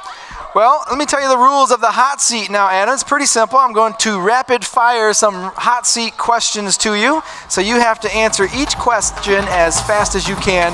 No passing, but there's no wrong answers. Are you ready? You got it. All right, ladies and gentlemen, our halftime hot seat, Adam Stefanski, our new athletic director. Are you ready? Your favorite all-time sitcom? Big Bang Theory. Great. Name a rap song you don't actually mind listening to. Roger Coates. Electric toothpaste. I'm sorry, electric toothbrush or a regular toothbrush? Regular toothbrush. All right, pineapple on your pizza, yes or no? Absolutely, pineapple belongs. Your career high scoring game in high school? 34 points. Ooh, really? All right. Basketball? Basketball. All right. Megadeth or Metallica? Megadeth. Okay. Name something always in your refrigerator. Always. Hummus. Oh, finish this sentence. When I dance, I look like... When I dance, no one can see me. It's not happening. He's invisible. All right, the last movie you have watched. Oh, jeez. Probably Toy Story 4 with my son. Okay, all right. Your favorite ice cream flavor of all time? Peanut butter moose tracks or mint chip. Okay, either way, that's good, huh? If you could have lunch with any famous person in the world, dead or alive, who'd it be? Roger Coates. All right, let's have lunch, my man. Thanks for having me. All right, I got one more question for you. In a middle school football game, how many points does a team need to lead by in order to have a running clock? I believe we came to 168 to be the differential, wasn't it? We were both, what's the score? We could not find it. All right, last one. This is always our traditional ending question. As always, the last question. The Rambler wheel, does it fly or does it roll? We're flying tonight We and are. rolling. All right, ladies and gentlemen, Adam Stefanski. See him around. He's always at the games. Please, thank you, Adam. Thanks for coming on the hot seat. Tune in to the Rambler Sports Network right after this. We are coming right back for the third quarter. Thank you, WB Builders. Halftime hot seat.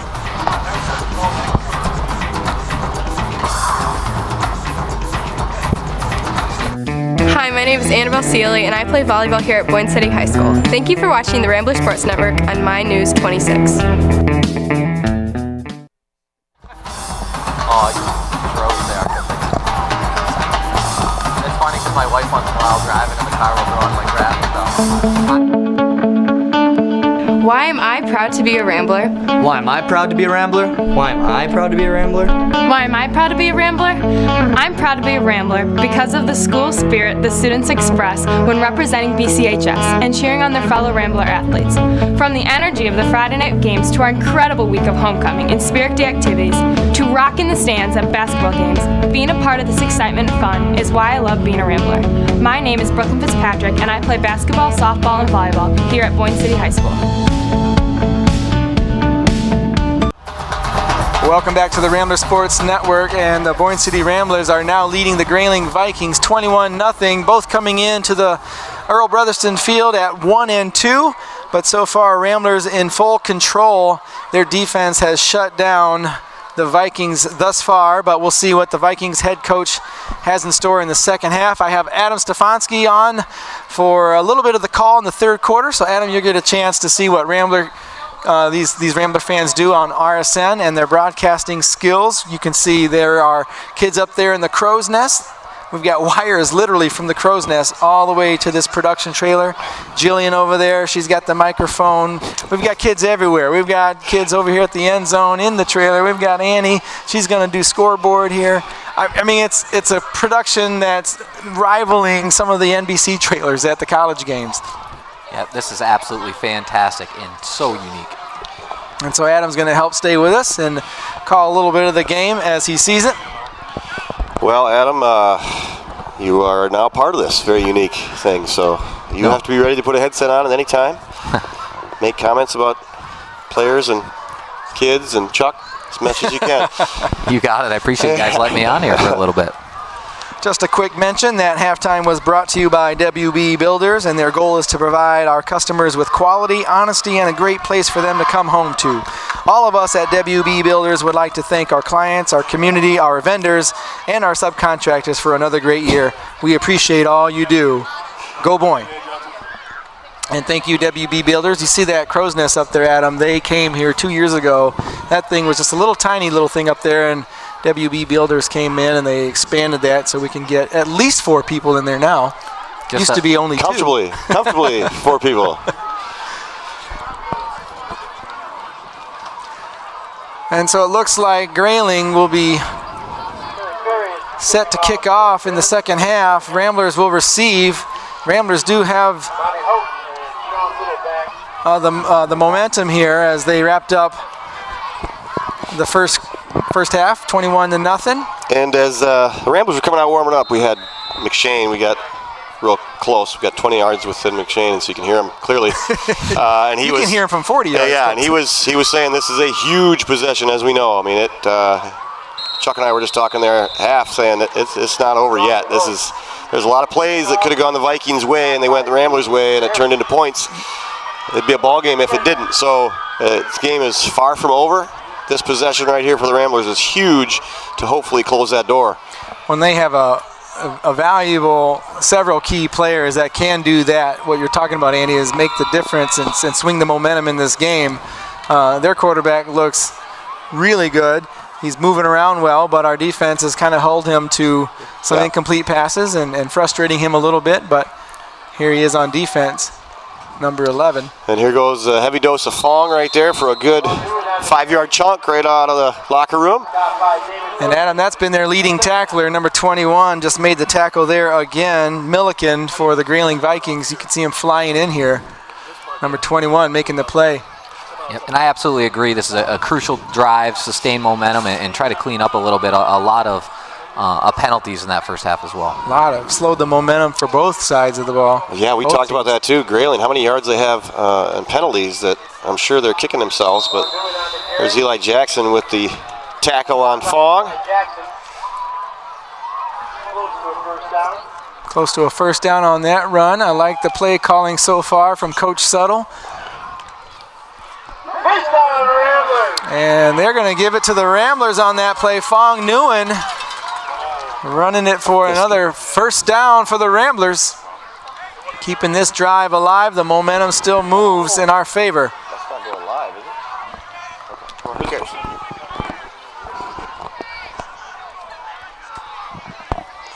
We got Randy Calcaterra on the set here. We're going to get Chuck drop a few plays later on. Calcaterra going up top for Bobby Hoth, wide open. That's going to be another touchdown if he can outrun him. Get there. I think he crossed. He's in. He crossed. It's down. He crossed. No, they're calling it at the 1. Emphatically calling it at the 1. Maybe he wants to look at the Rambler try. Well, let's take a look. Yeah, right over here. Take a peek, sir. Sure. Well, we're going to get another look here. Check this out, Adam. We get this luxury right here.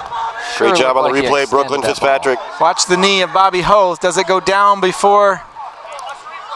It does. Yeah, good call. He is down at the 1, and they're going to punch it in right here, hopefully right in front of us. This would be absolutely huge to start this third quarter. Yeah, within this is the statement we were talking here, about. They're already in the end zone. Get a good look at Eli Jackson. Milliken here right in front of us. What a player he's been. Both these guys. There goes Pete Calcaterra just right in after Fong, and there's a touchdown. Another one for Calcaterra. And there's your cannon. Shelly Bush, he's down the road working at Up North Imageware. Boom, you hear another one going off for the Ramblers tonight. Quick drive right out of the locker room, right into the end zone. Boy, and Coach McShane wanted a statement drive. There you go, Coach. Great look here from the tower cam. Oh my goodness. What a great look. Look at the block from number wide 13. Open. Jacob Alger right there on the tower cam. Nice job, Jacob. Beautiful shot. You can see him right down here, sitting right here with the wheels. And he plays a huge tuba. A huge tuba player. Busy turnbow to Ali Herrick. Another great connection. All right, check this replay out. Andy's going to draw it up for us. You can see go back a little bit. Number 13 as he leads the way, Fong Nguyen. Going to get a little replay here. She just kicked the ball. Okay, sorry. All right, take a look here. It's going off tackle.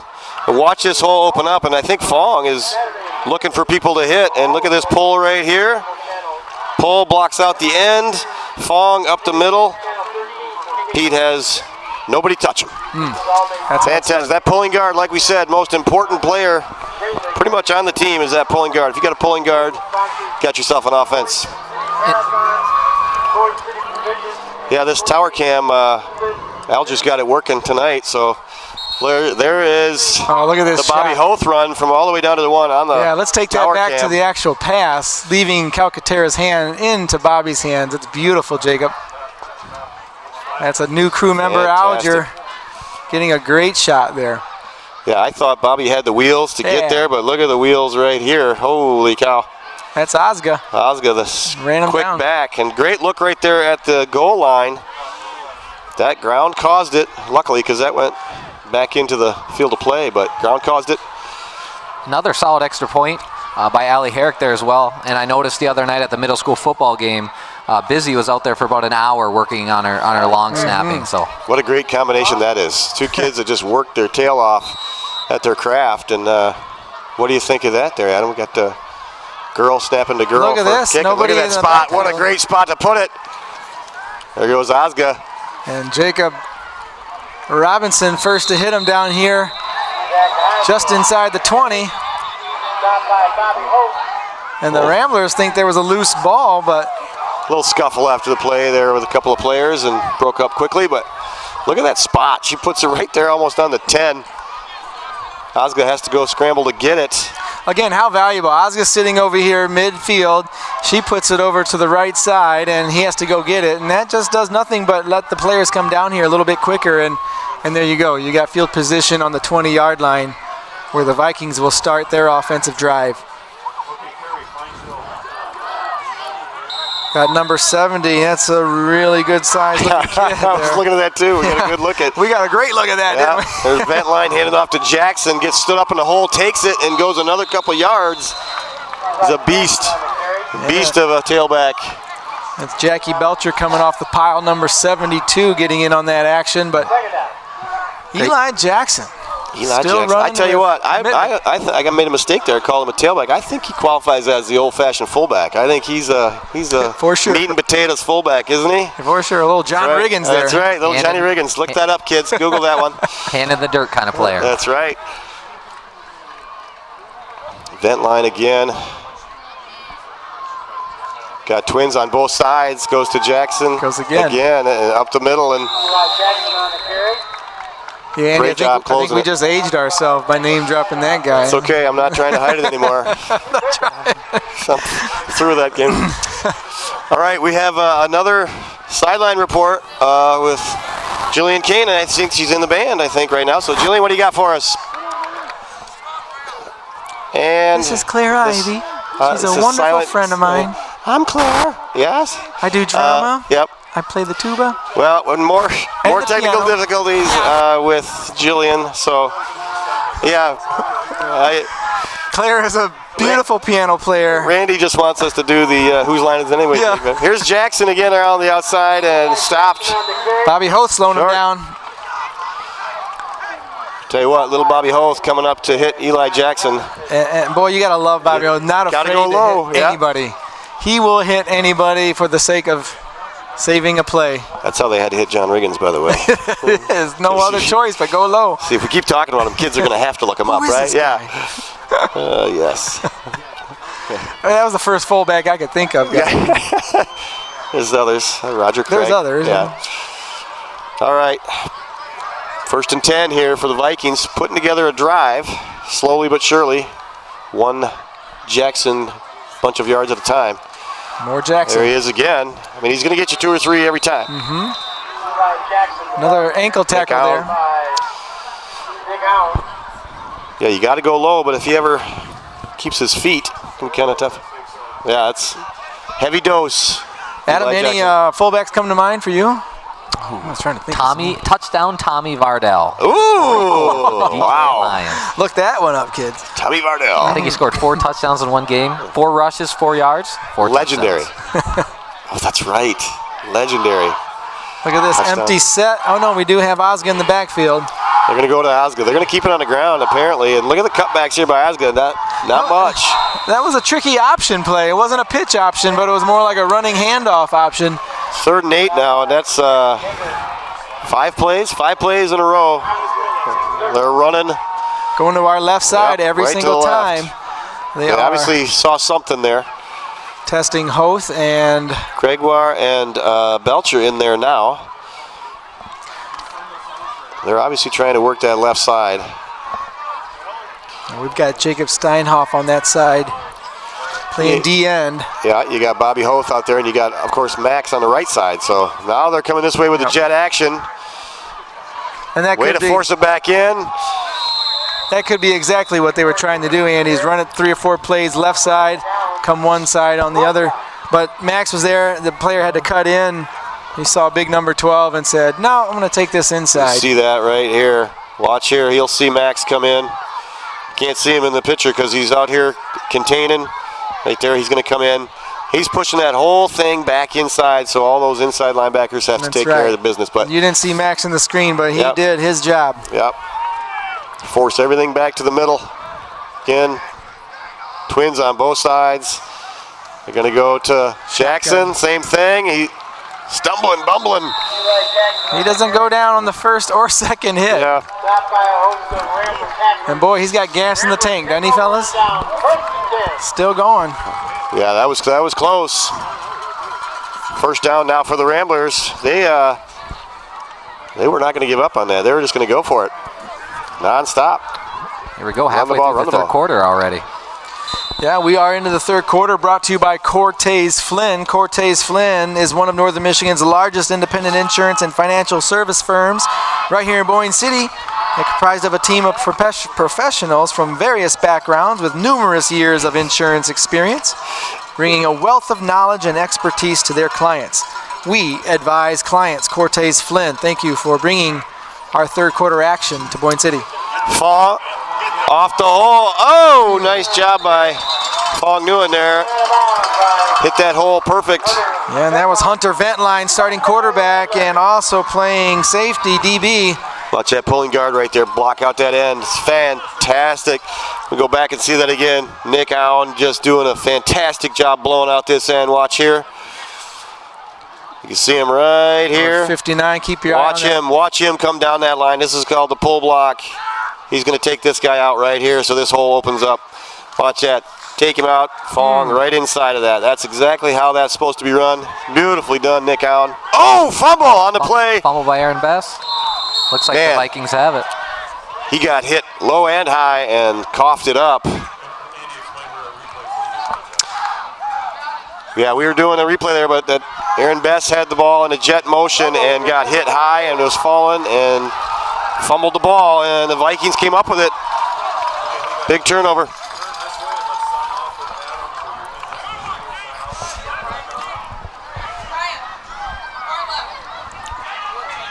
I have to go, Farley? All right, again, we are here with our third quarter brought to you by Cortez Flynn. We have Adam Stefanski. He was our halftime hot seat contestant. So, Adam, thanks for calling the third quarter with us. Thanks for being here tonight. And thanks for joining the Boyne City Rambler crew in our athletic department. We appreciate it. Thank you guys for allowing me on. All right. You got some athletic directing to do right now, right? They got to go walk. Yeah. Get busy. An athletic director's job is never done. It goes all year long. Timeout, Grayling. We're going to take a timeout break here, and this third quarter brought to you by Cortez Flynn. You're watching the Rambler Sports Network. We will be right back.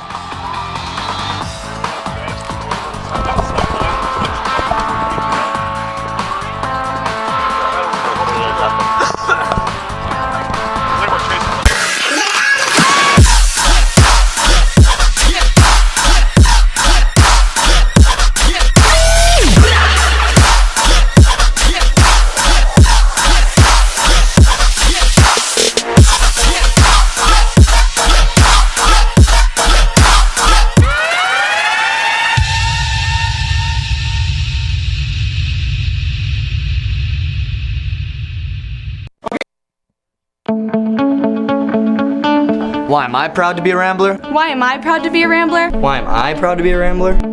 Why am I proud to be a Rambler? I'm proud to be a Rambler because of the amazing community support that is apparent at the performances, games, and competitions that we take part in. The support experience from friends, family, and the student body is very inspiring to me as a current athlete, and I know is something that motivates the Rambler performers and athletes of tomorrow. Thank you, Rambler fans. Keep it rolling. My name is Avery Stat. I run cross and track and play basketball here at Boyne City High School. Welcome back to the Rambler Sports Network. Ventline set to throw. Got a deep ball. Deep ball. There it is again. There it is again. Picked off by Pete Calcaterra. His second on the night. And you watch that ball. You're going to see that again. And these guys are taught this week to go after that ball. Go get it. Of course, you got a big guy like I was going to say, you got some height advantage out there. The guy can windmill dunk. I think he can get that. I guess he can jump. He does. Jump. Look at the arc on that ball. So you got number 11 passing too. Yep. Number 11. Good. I mean, that's an accurately thrown ball, but Pete can just jump higher and he's taller than Osga out there. Yeah, you got that little shorter receiver going up against a. I don't know, 6'4" yesterday, maybe 6'5" tonight. I don't know. He's growing like a weed as it goes. Well, we saw a lot of that last year when Pete was playing a receiver. Now he's set at quarterback, so you don't see it as much. But boy, he's got the view of a quarterback looking over that line. Falling off tackle. Nice.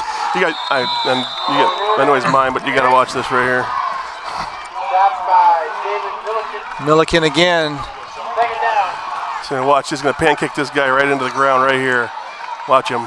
Yep, right you're there. out of this play. Right down. Now watch Fong go against Milliken right there. Milliken is a hitter. Yeah. Fong took him right on. That's how you do it, kids. That was Max Vondra pancaking that on that block. There it is again. There it is again. Go to that strong side every time. Well, and we're going to look at this from a different angle here, but as we talked about during commercial, I think them big boys are just getting, that lateral movement's getting a little tougher than bigger boys out there. Oops. Wow, look at that kick out block, that pull block by Nick Allen. Wow, he's having a night tonight, pulling. It's there for him every He's time. A blur.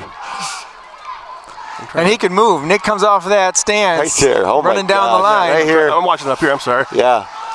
There's a good angle there for that pull block. He just. There we go again. It's Fong on the run. There we go again. And they're testing that right side, guys. That right side of Grayling. I think Coach Suttle notices something. They're getting a little tired over there. Milliken's about all they got with Ventline in the DB in the secondary. That's right. We got our own tree trunk legged we do. tailback. Our own Eli Jackson. We got Fong Noon. Look at that. He almost stayed in right there. Yeah. Yeah, and if you counted the number of touches each of those have, I think Fong has got the gas in the tank to go to the fourth quarter. Just keep going to it right here. Nice spin off there. Almost bounced it free. Yeah, my point. I think they've been running. A little extracurricular in there, the flag. That's going to be on us.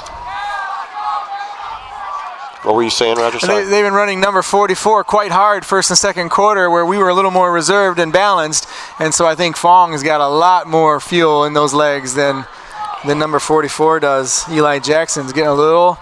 He's still running good, but he's going to tire out here fourth quarter because they've been running him pretty darn hard, and he's also out here playing linebacker.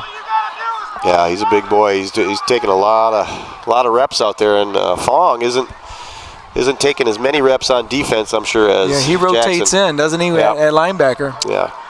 Well, I keep saying it, and I pick a different kid each time, but summer workouts, 7 a.m., there's Fong every morning. Makes a difference. Actually, he's driving around picking kids up, bringing them. That's awesome. Fong did. Might have helped he got a new truck out of the deal, but to show the buddies his truck. And that was the secret to the success of that 2014-2015 squad. You know, you had the whole squad in there working out as a unit, as a team.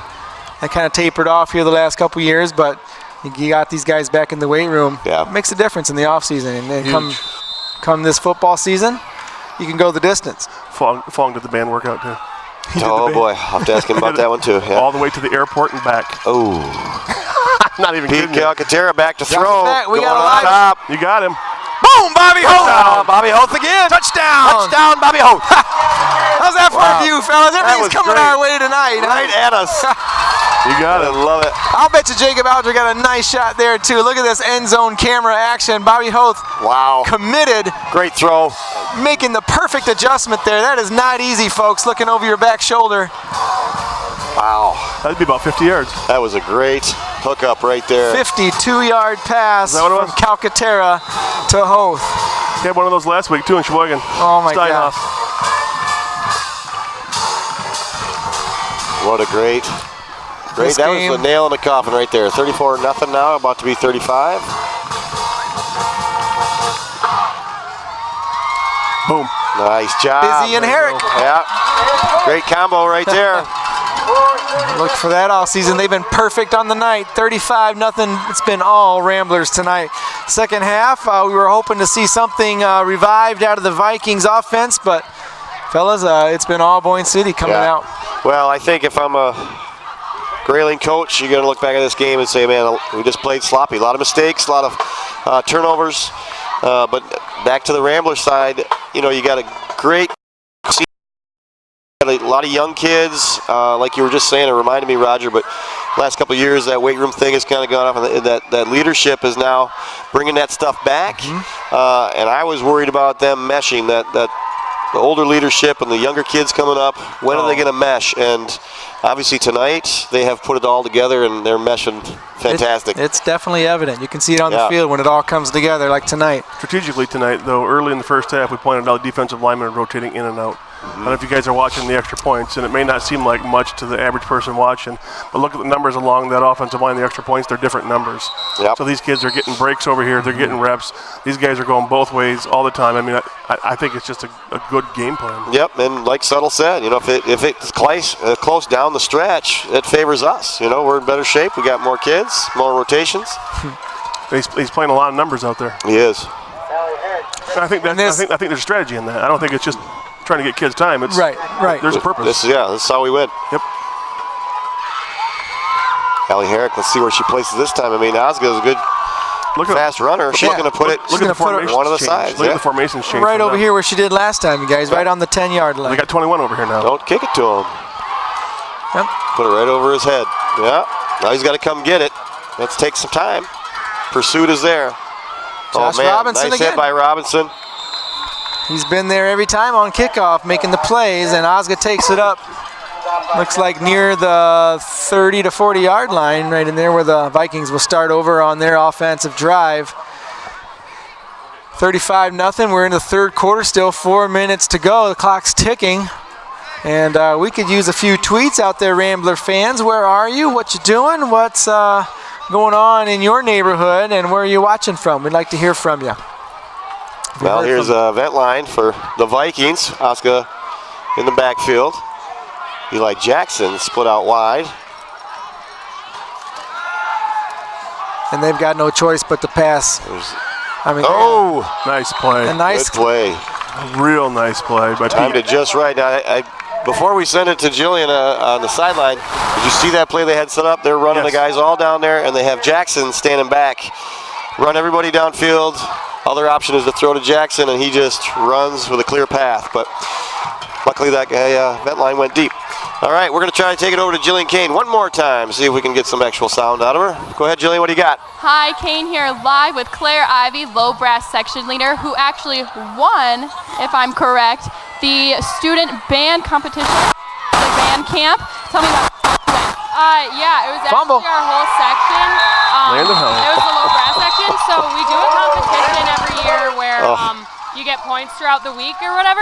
And this year we did super good. We were all like super close. We had a really strong, we just had a really strong section and a bunch of good leadership and stuff. So yeah. Yeah, go low brass. Okay, I have one question before we go off the air. Should be a question. What is the difference between a euphonium and a baritone?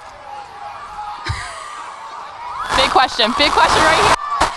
Quite honestly, I don't know. Oh, she doesn't know. Doesn't know. We take that back about our dad being the band. Yeah. I spoke too soon. I don't know. Dad, she's in so much trouble. The section leader doesn't know the answer to this question. That'll be on your midterm. Okay, Claire. Thank you, Rambler Crew. Thank you, Jillian. And oh my goodness, Claire, you're in trouble when you get home. Dad's going to be upset. You got some homework. Well, while we were listening to Jillian, there was a fumble on the play, as you saw from the Vikings, and Ramblers take over.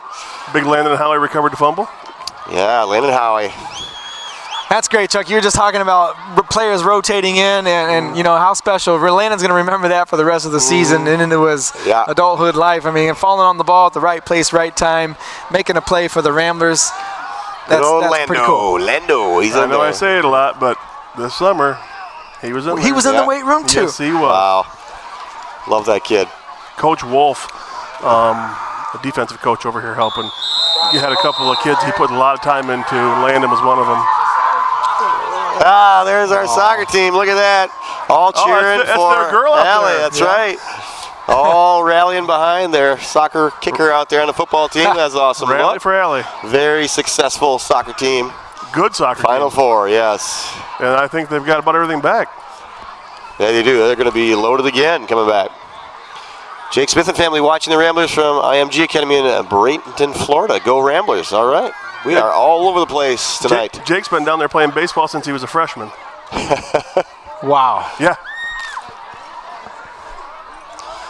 Well, comparable weather tonight. We got a nice night here tonight. Usually I'm jealous of all these Florida tweets, but Dave and Joanne know that we got the same weather. Yeah. Aaron Best getting the ball this time, going far side. Flag on the play. It might be a face mask. Yeah, if it goes against the Vikings, that's close to a first down for Best. We'll see what the call is, but how special Allie's team. She's on two teams, football team, soccer team. Her soccer team coming out to support, getting on the RSN broadcast. And you're right, guys. I think they've got a great shot at another semifinal game this year. So they're going to run deep again, my predictions. Holding on the Ramblers. Jacob Robinson, go Boyne. Keep rolling them.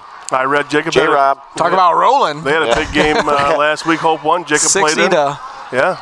60 to shutout, something like that. It was, yeah, Jacob was a part of that. How cool. I saw the big hoss in the picture there. Yeah, now if he was on set, Andy, he would, he would take up lots of pieces room. of tape. I would just disappear. That's his little brother out there. 38. Yep, doing a great job here tonight, pursuing the ball. 3rd and 11 for the Ramblers. 28 seconds left in the third. Boyne City defense has been spectacular tonight. No 3rd and 11. points What do you scored. think? 3rd and 15. What do you think? Oh, good You job. go for it? Oh, look There at we Holt. go. Look at Holt. Bobby He's got Holt. it. He's He's gonna coming. Corner. Touchdown. That's his 3rd touchdown tonight, Bobby Holt. Bobby Holt. Celebration right here in front of us. Very intense. It's awesome. Boy, I got goosebumps, Little guys. coming out party for the Ramblers here tonight. But the blocking up front was there again, guys. I mean, great run by Bobby, but he's got to go give a high five to those big hogs up front. That's true. See if we can get a look at that replay of shifty guy, isn't he? The pulling guards. Yeah, you get him to that second level and he's gone usually. He's quick. Yeah. A little reminiscent of Maceo Roman there with those feet. Huh? Quick feet, yep. Now what is the record? We got Vizzy Turnbull snapping to Allie Herrick, girl. We're going to break the record for how many extra point connections they're going to have. Don't want to say it yet, guys. Yeah. She's been spot on with every snap. Allie's been spot on with every kick. I love it. Fantastic. That's 6 tonight, you guys. Nice job by 6. Big Milt Grubaugh. I love Big it. Milton. I love it. Yeah. The guy tried to get under him, and he just let him have it and pancaked him and put him down. Their strategy changed on that time. They're overloading what would be our left, their right side, trying to go over, and he created a pile. There it is. There's Allie Herrick. 6 for 6 tonight. Got to be some kind of record. Long hair right there. That's that ponytail hanging out. That's Allie. Milton Grubaugh. Yeah, Big Milton Grubaugh did a great job on that Number kick. 61. They overloaded his side, and the guy tried to undercut him. They tried to overpower that side. So he made a pile right there, which is the perfect thing to do, and they didn't get to it. Yep. Milton's smart blocker. Knows how to use his body. Big Milt. Good guy, too. Really good guy. Do we have a look at that last touchdown play? There he is. There he is. I can't see him. Oh, right Number 61. Yeah. There he is. Everybody getting some game time action tonight. We're going to see if we can get a replay of Bobby Hoth coming out of that line of scrimmage from the backfield. Oh yeah, let's look at the extra point first, and then Milt's gonna be right in here. So you Yeah, watch. they're overloading it. See, they overloaded that side right there. Watch them. You guys gonna try to go under them right here. I made this. Allie's kick out of bounds. Her first tonight going out of bounds. That's a penalty, goes against the Ramblers.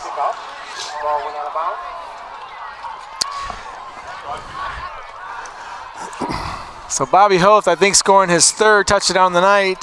2 touchdown passes. That one for about a 30-yard run, guys. yeah, a little scamper there. That was nice. Again, coming right at us at the truck here, and fun to watch.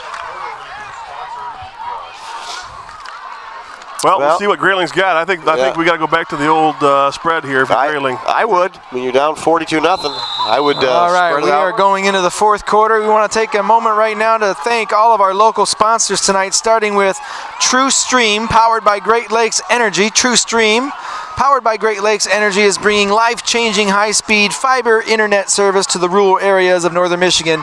True Stream and Great Lakes Energy are proud to support our local community. Also by Boyne City Marathon. Visit Boyne City Marathon next time you come near Family Fair for all your beverage, snack, fuel, ice, and any other convenience store needs. Great price and quick, friendly service. Boyne City Marathon. Also, Cortez Flynn, one of Northern Michigan's largest independent insurance and financial service firms. We advise clients. Cortez Flynn. And Boyne Country Provisions, sponsoring our 4th quarter, and the Provisions family of business, located on the corner of Park and Water Streets in downtown Boyne City. Stop in for Boyne Country Provisions for lunch from our deli Monday through Saturday from 11 o'clock to 3 o'clock p.m. and enjoy made-to-order sandwiches, hot soup, salads, desserts, and daily specials. Also, take advantage of our take-and-bake pizzas prepared every Friday and Saturday evening between 4 and 9. Boyne Country Provisions, and we have Aiden Bream right in the trailer. He is running our sound tonight. Thank you, Ed and Christine Bream, for sponsoring.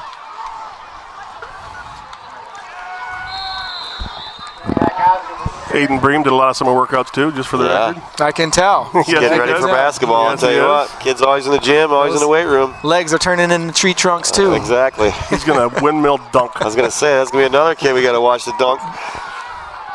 Well, Grayling should be opening it up. There he is. There he Good is. look up there. There he is. Doesn't he look bigger? There he is. Look at that Adam's apple. That's right. Holy there Adam's. it is. Neck, Flex your fingers. muscles, Aiden. Wow, look at that. Goodness. Holy cow. That came out of the weight room too, right, Chuck? Big tuba player, big Adam's apple. Yep. Uh-oh. Another flag. Another flag in there. I didn't see that one.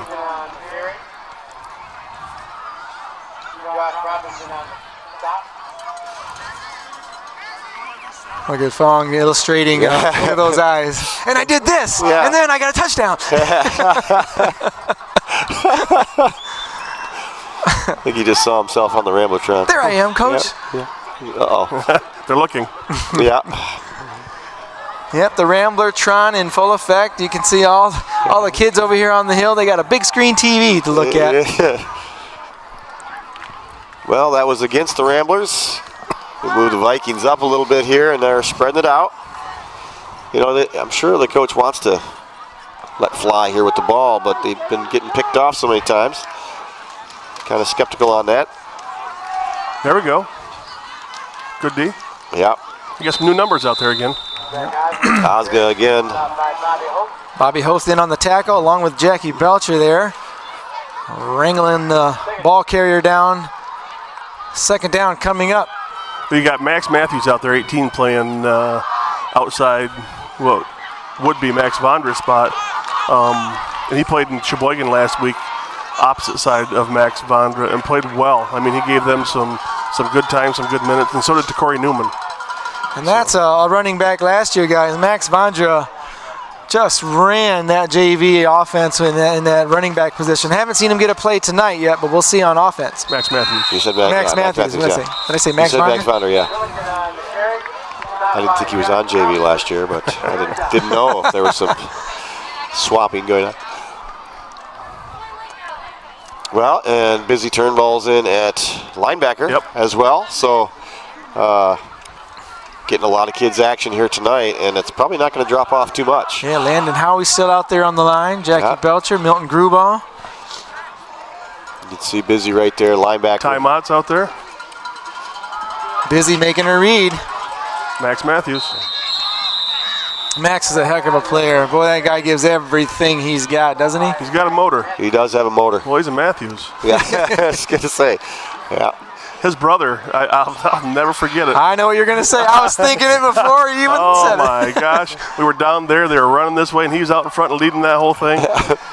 Finally got one of the big guys on after the game, man. Chuck said, I need to interview this guy. This kid's got to be on air. I'll never forget that play. Yeah, he's out serving our country right now as we speak. Flying drones. Little brother out here getting some game time action, number 18. Yep. 44. Here comes Jackson. He's got room. Oh, breaks the tackle. He's coming to the house.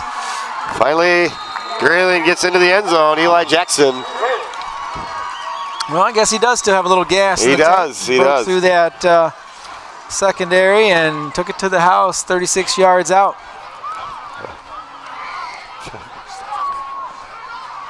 And the Vikings will get set up for their first conversion of the night. Their first score is 6, and the Ramblers lead 42-6. And we'll see if they come out with 2-point conversion, or do they have a kicker of their own? I think they got Looks like they have a kicker. Yeah. Well, if you go for 2 and don't get it here, then you're still at least a score behind. Have to get the 2. So I think the logic would be take the 7s right up until you can get to the tie or the win. Yeah. Beautiful. It's 42-6. About to be 7 if this is good. Says the guy that wanted to throw the ball. That's right. That's right. That's good. 42-7. See? 42-7. You're watching the we're going to take it to the sideline. Jillian Kane, what do you have for us now? Hi, Kane, live here with Alex Odenbach and Megan Harris from the Petoskey Breakers, who is the travel team members with Allie Herrick. Alex, has Allie improved her kicking since playing football? Yes, she's definitely the best kicker on our team. Okay, I also have another question. Has Allie improved her throw-ins from playing football? She can throw it all the way to the goal post. Hey, ask her if she knows the difference between a baritone and a euphonium. Random question. Do you know the difference between a baritone and a euphonium?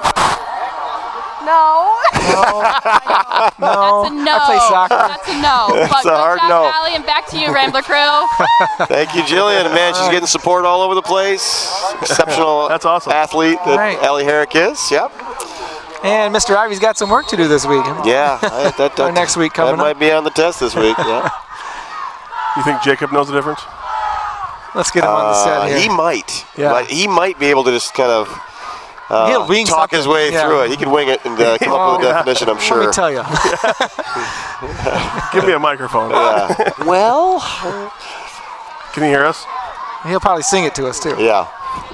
The difference between us is a phone. Real excited about Boyne Meets Broadway this year. Lots of tap shoes I'm seeing, so lots of tap dancing going on for Boyne Meets Broadway. That's going to be fun. I was talking to the directors there, and they've got an incoming freshman class that is about 20 kids new to the high school drama department, and that means Mike House has got to teach 20 new kids how to tap dance. Wow.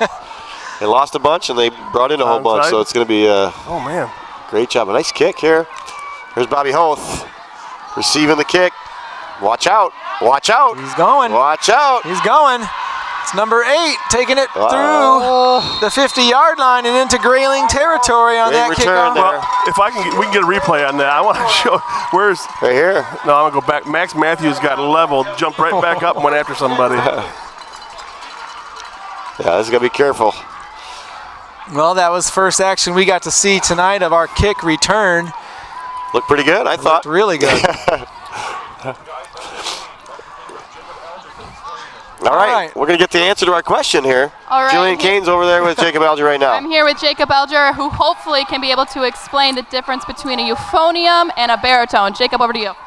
Well, I'm thinking that a euphonium is a bit larger and more for concert, so you hold it like this, right? And I think baritone is the marching stuff, so what you see out on that field, so they're carrying kind of like a bazooka. So that's I think that's the difference. He Googled it. He Googled it. No fair. He Googled it. I think he knew it. He's correct. He is correct. All right, do we have a yes or a no? And now let's hear him sing. correct. It's a yes. Jillian, make him sing one line. Make him sing one line or something. Hey, back to you, Rambler crew. Jillian, nice job. We finally got the answer tonight. I don't know if that's the right answer, but as you mentioned, it is. Is it? All right. He's got it right. I mean, it's a more correct answer than anybody else gave tonight. I'll be able to sleep. So. Way to go, Alger. Alger's going to be the new band director. That's right. Moving up. He wasn't bashful either. No. Like I said. Hey, it's how you say it. Say it with confidence. Yeah. Everyone will. And you knew he said he didn't know because he said, I'm thinking it's this. He doesn't know. He doesn't know. Oh, we got a tweet here. What is this here? You can watch Aaron Best live. It's Aaron's Grandpa Best. Yeah. And aunts. All right, they live in Millington, and nice to see him play. Isn't that cool? That's all awesome. the way in Millington, Grandma and Grandpa are watching their grandson play here in Boyne City. Fantastic kid. Aaron Best, fantastic football player. Awesome in the classroom. What a great kid. You guys did a good job. Millington's good football, too. Yeah. Yes, they are. Make the state playoff run every year. Yeah. How awesome is that, though? They get to watch him. Yeah. They can't be here.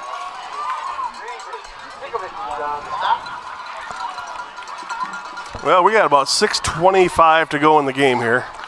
I was surprised that Grayling didn't onside kick that. I was expecting a little onside there to work on that stuff. Yeah, take a shot, work on those plays that are going to come into play down the road. I mean, this is 6 minutes. Hard to. Best at quarterback, timeout out wide right. Got Best at quarterback. Calcaterra taking a rest here. There he is. Going right around the corner. Number Swarmed. 6. First to get to him, that's Justin Jameson. This is a great thing. Aaron Best going to be the next quarterback coming up when Pete's done.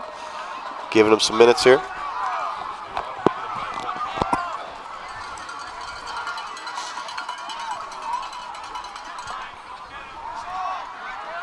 I want to thank our sponsors tonight, and without the generous help of all of our sponsors, definitely would not be able to bring you all the action tonight or any of these games. So we're grateful to all the sponsors that we mentioned earlier for their commitment to both RSN and our community.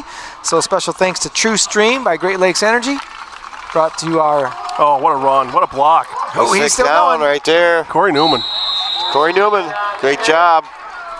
He had a couple guys out in front that time. If you watch this, they're going to go right side. They're going to go right, watch all behind here. Look at all these guys. Nick Allen still fantastic job pulling, get that hole open initially. Taco just a tough run right there. Yeah, T-Bunk out there. T-Bunker is out there. Max was out there. Noah was out there. He had 3 guys. That's good blocking. It's good for Taco to get some yards on the game tonight. He worked hard all summer. Yeah, he deserves time. Deserves that. Gonna get it again. Yeah. This one gets stuffed. Timing a little different. Again, if you've enjoyed tonight's game, I'm sure the players will this weekend too. Kind of recap, you can watch the game all over again on My News 26. That's channel 13 on Charter Cable. So we want to welcome our My News 26 viewers this weekend from all over northern Michigan tuning in to tonight's game.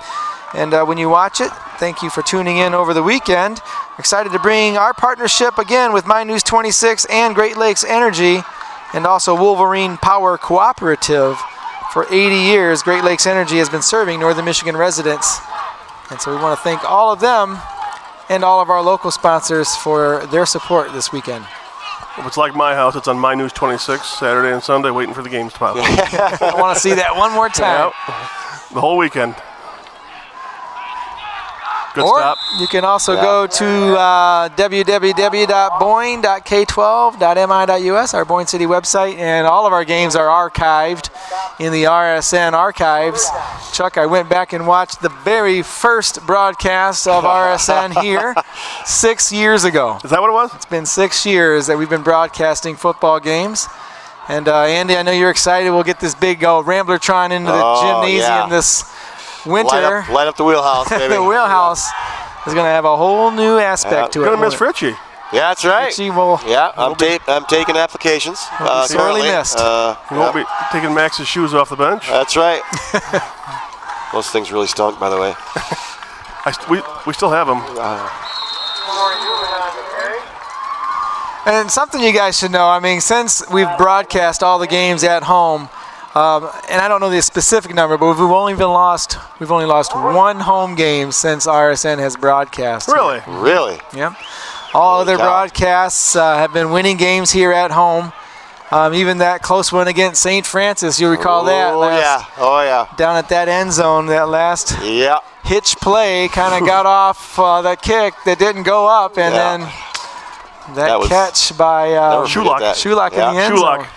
Yeah. And we won that game as well. So a winning victory here with the RSN trailer and production crew. Corey's getting some more touches. Yeah, he is. This is great for him. It is.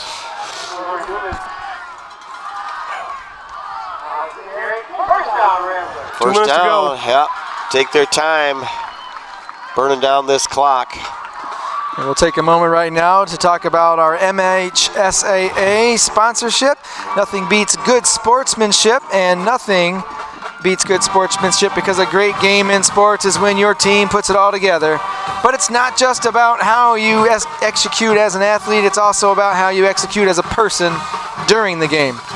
Now that's a great game. Nothing beats good sportsmanship. A message from the MHSAA promoting the value of educational athletics.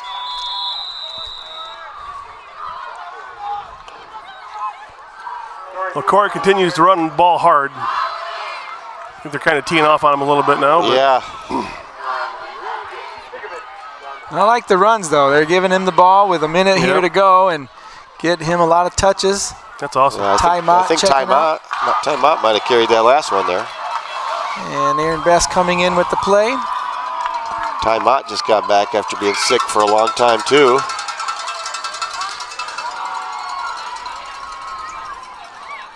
Under a minute here to go.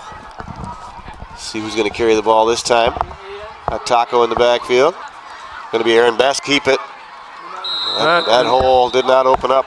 I'm not sure what that was because you got a lineman downfield and he kept the ball. Must have been a keep. Yeah, I think it was the keep.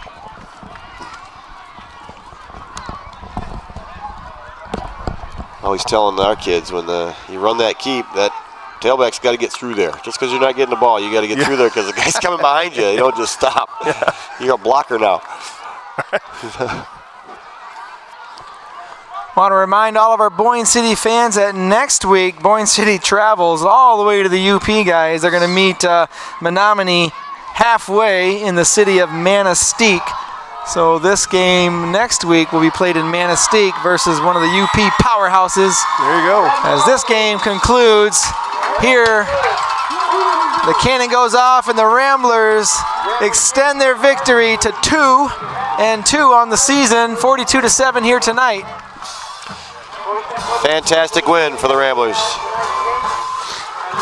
You're watching the Rambler Sports Network. Don't go anywhere. We're going to get a couple players to come over here on set. We're going to get the headsets on them for some player interviews coming up next. You're watching the Rambler Sports Network. We'll be right back.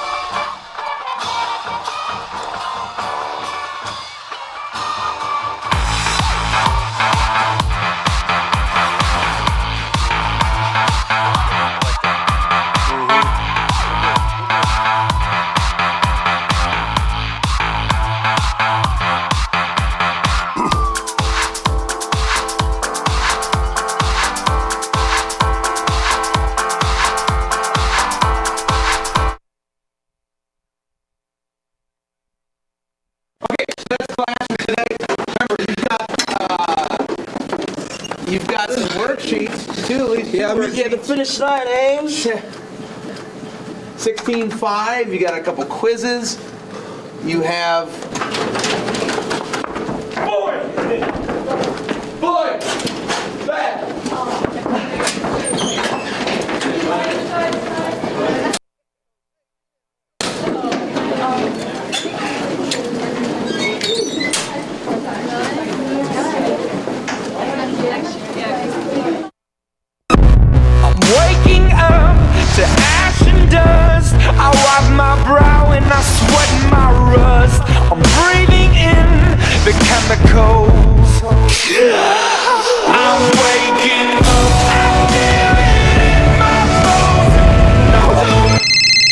Hello? Hi, Mom. Hold up, we gotta finish something. Talk to him.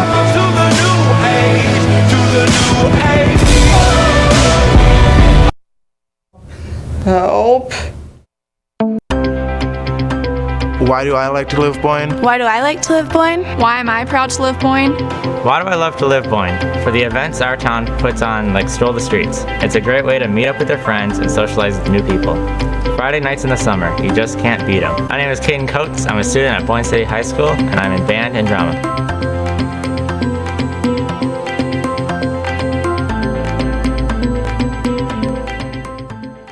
Over 15 different programs, over 1,500 participating students, 11 different hosting school districts, preparing today's youth for tomorrow's workforce. The Charlevoix-Emmett Intermediate School District's career and technical education programs. Charham ISD CTE programs prepare students for employment and advanced degrees in high-paying career fields. For more detailed information on individual programs and how to enroll, visit the Charlevoix-Emmett ISD website at www.charhamisd.org. Waking up to ash and dust. I wipe my brow and I sweat my rust. I'm breathing in the chemicals. I'm waking up. I feel it in my bones. Hello? Hi, Mom. Hold up, we gotta finish something. Talk to him.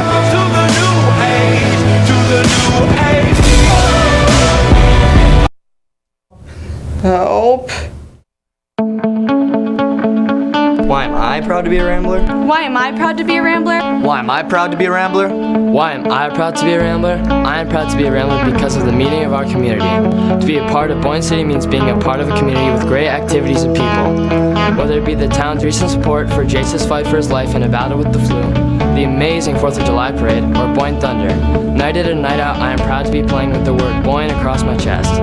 My name is Ada Bream and I play basketball, golf, and tennis here at Boyne City High School.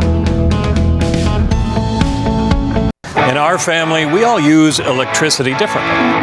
But when it comes to our Touchstone Energy Cooperative, we all think about it the same way. Because our co-op is power. Sure, electricity turns the lights on. But power is the information that we get from our co-op about efficiency, safety, technology. We trust the co-op. They're our neighbors, our friends, our home.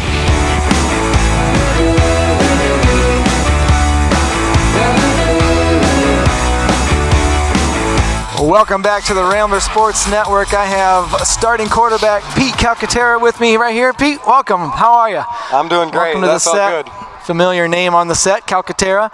Hey, I wanted to talk to you a little bit about how you prepared tonight because you guys looked really well put together. Everything seemed to click. What did you guys do during this week during practice? We just knew what they were going to do, and we came out, game planned for it. We knew they like to air the ball out, so we just planned for that the whole week of practice. Yeah, it looked like you guys had well prepped for that because that arc on the ball just kind of arched and hung up there in the sky, and you were there twice for the picks. How'd that feel? That felt great.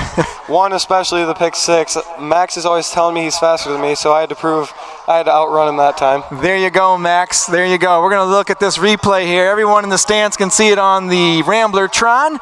Here, who is faster, Pete or Max? We're going to watch it right here. Max, take a look. Here's the replay. Pete, talk me through this right here. You catch the ball, nice leap. You got I see Max in front. coming out, so I knew I had blockers ahead of me. Brayton's out here working. And then I see him, I cut back in because I see Brayton's got that. Smart move. Smart move right there. Pete, we were wondering here on set, were you going to just take it to out of bounds, try to force it in? You did the right thing. You paused, you waited for your blocks, you cut it inside, touchdown, pick six. How wonderful was that, huh? It felt good, yeah. And I think that was about a 70-yard pick six, 60 yards, something like that. Something. All right, we're going to take it over. Thanks, Pete. Great game. Victory number 2 on the season. We're going to take it over to Bobby Hoth. Jill, take it away. Hi, Kane live here with Bobby Hoth, who got 3 huge touchdowns for the Boyne City team. Bobby, what's it like, or what changed for our offense to get such a streak? You know, I give all the credit to the big boys up front. You know, those guys, they work their butts off every day, and I thank them. All right. Also, Bobby, we know that you've been on this team since freshman year. What does it feel like having a bigger role in this team? Is it a challenge? You know, it's work, but I'm just trying to have as much fun as I can, and I'm trying to be a leader. So, I mean, I guess it just comes naturally. Yeah, I definitely think you accomplished that tonight. Going out, what do you feel with this big win? I say we go get Menominee. Hey, I agree. Oh my goodness. All right, back to you, Rambler crew, with that, and we're out. All right, thank you, ladies and gentlemen, for tuning in to the Rambler Sports Network. Ramblers' victory tonight, 42-7. They go 2-2 on the season, and they will be up in the UP tomorrow night. So thanks again, and thank you for watching the Rambler Sports Network. Good night.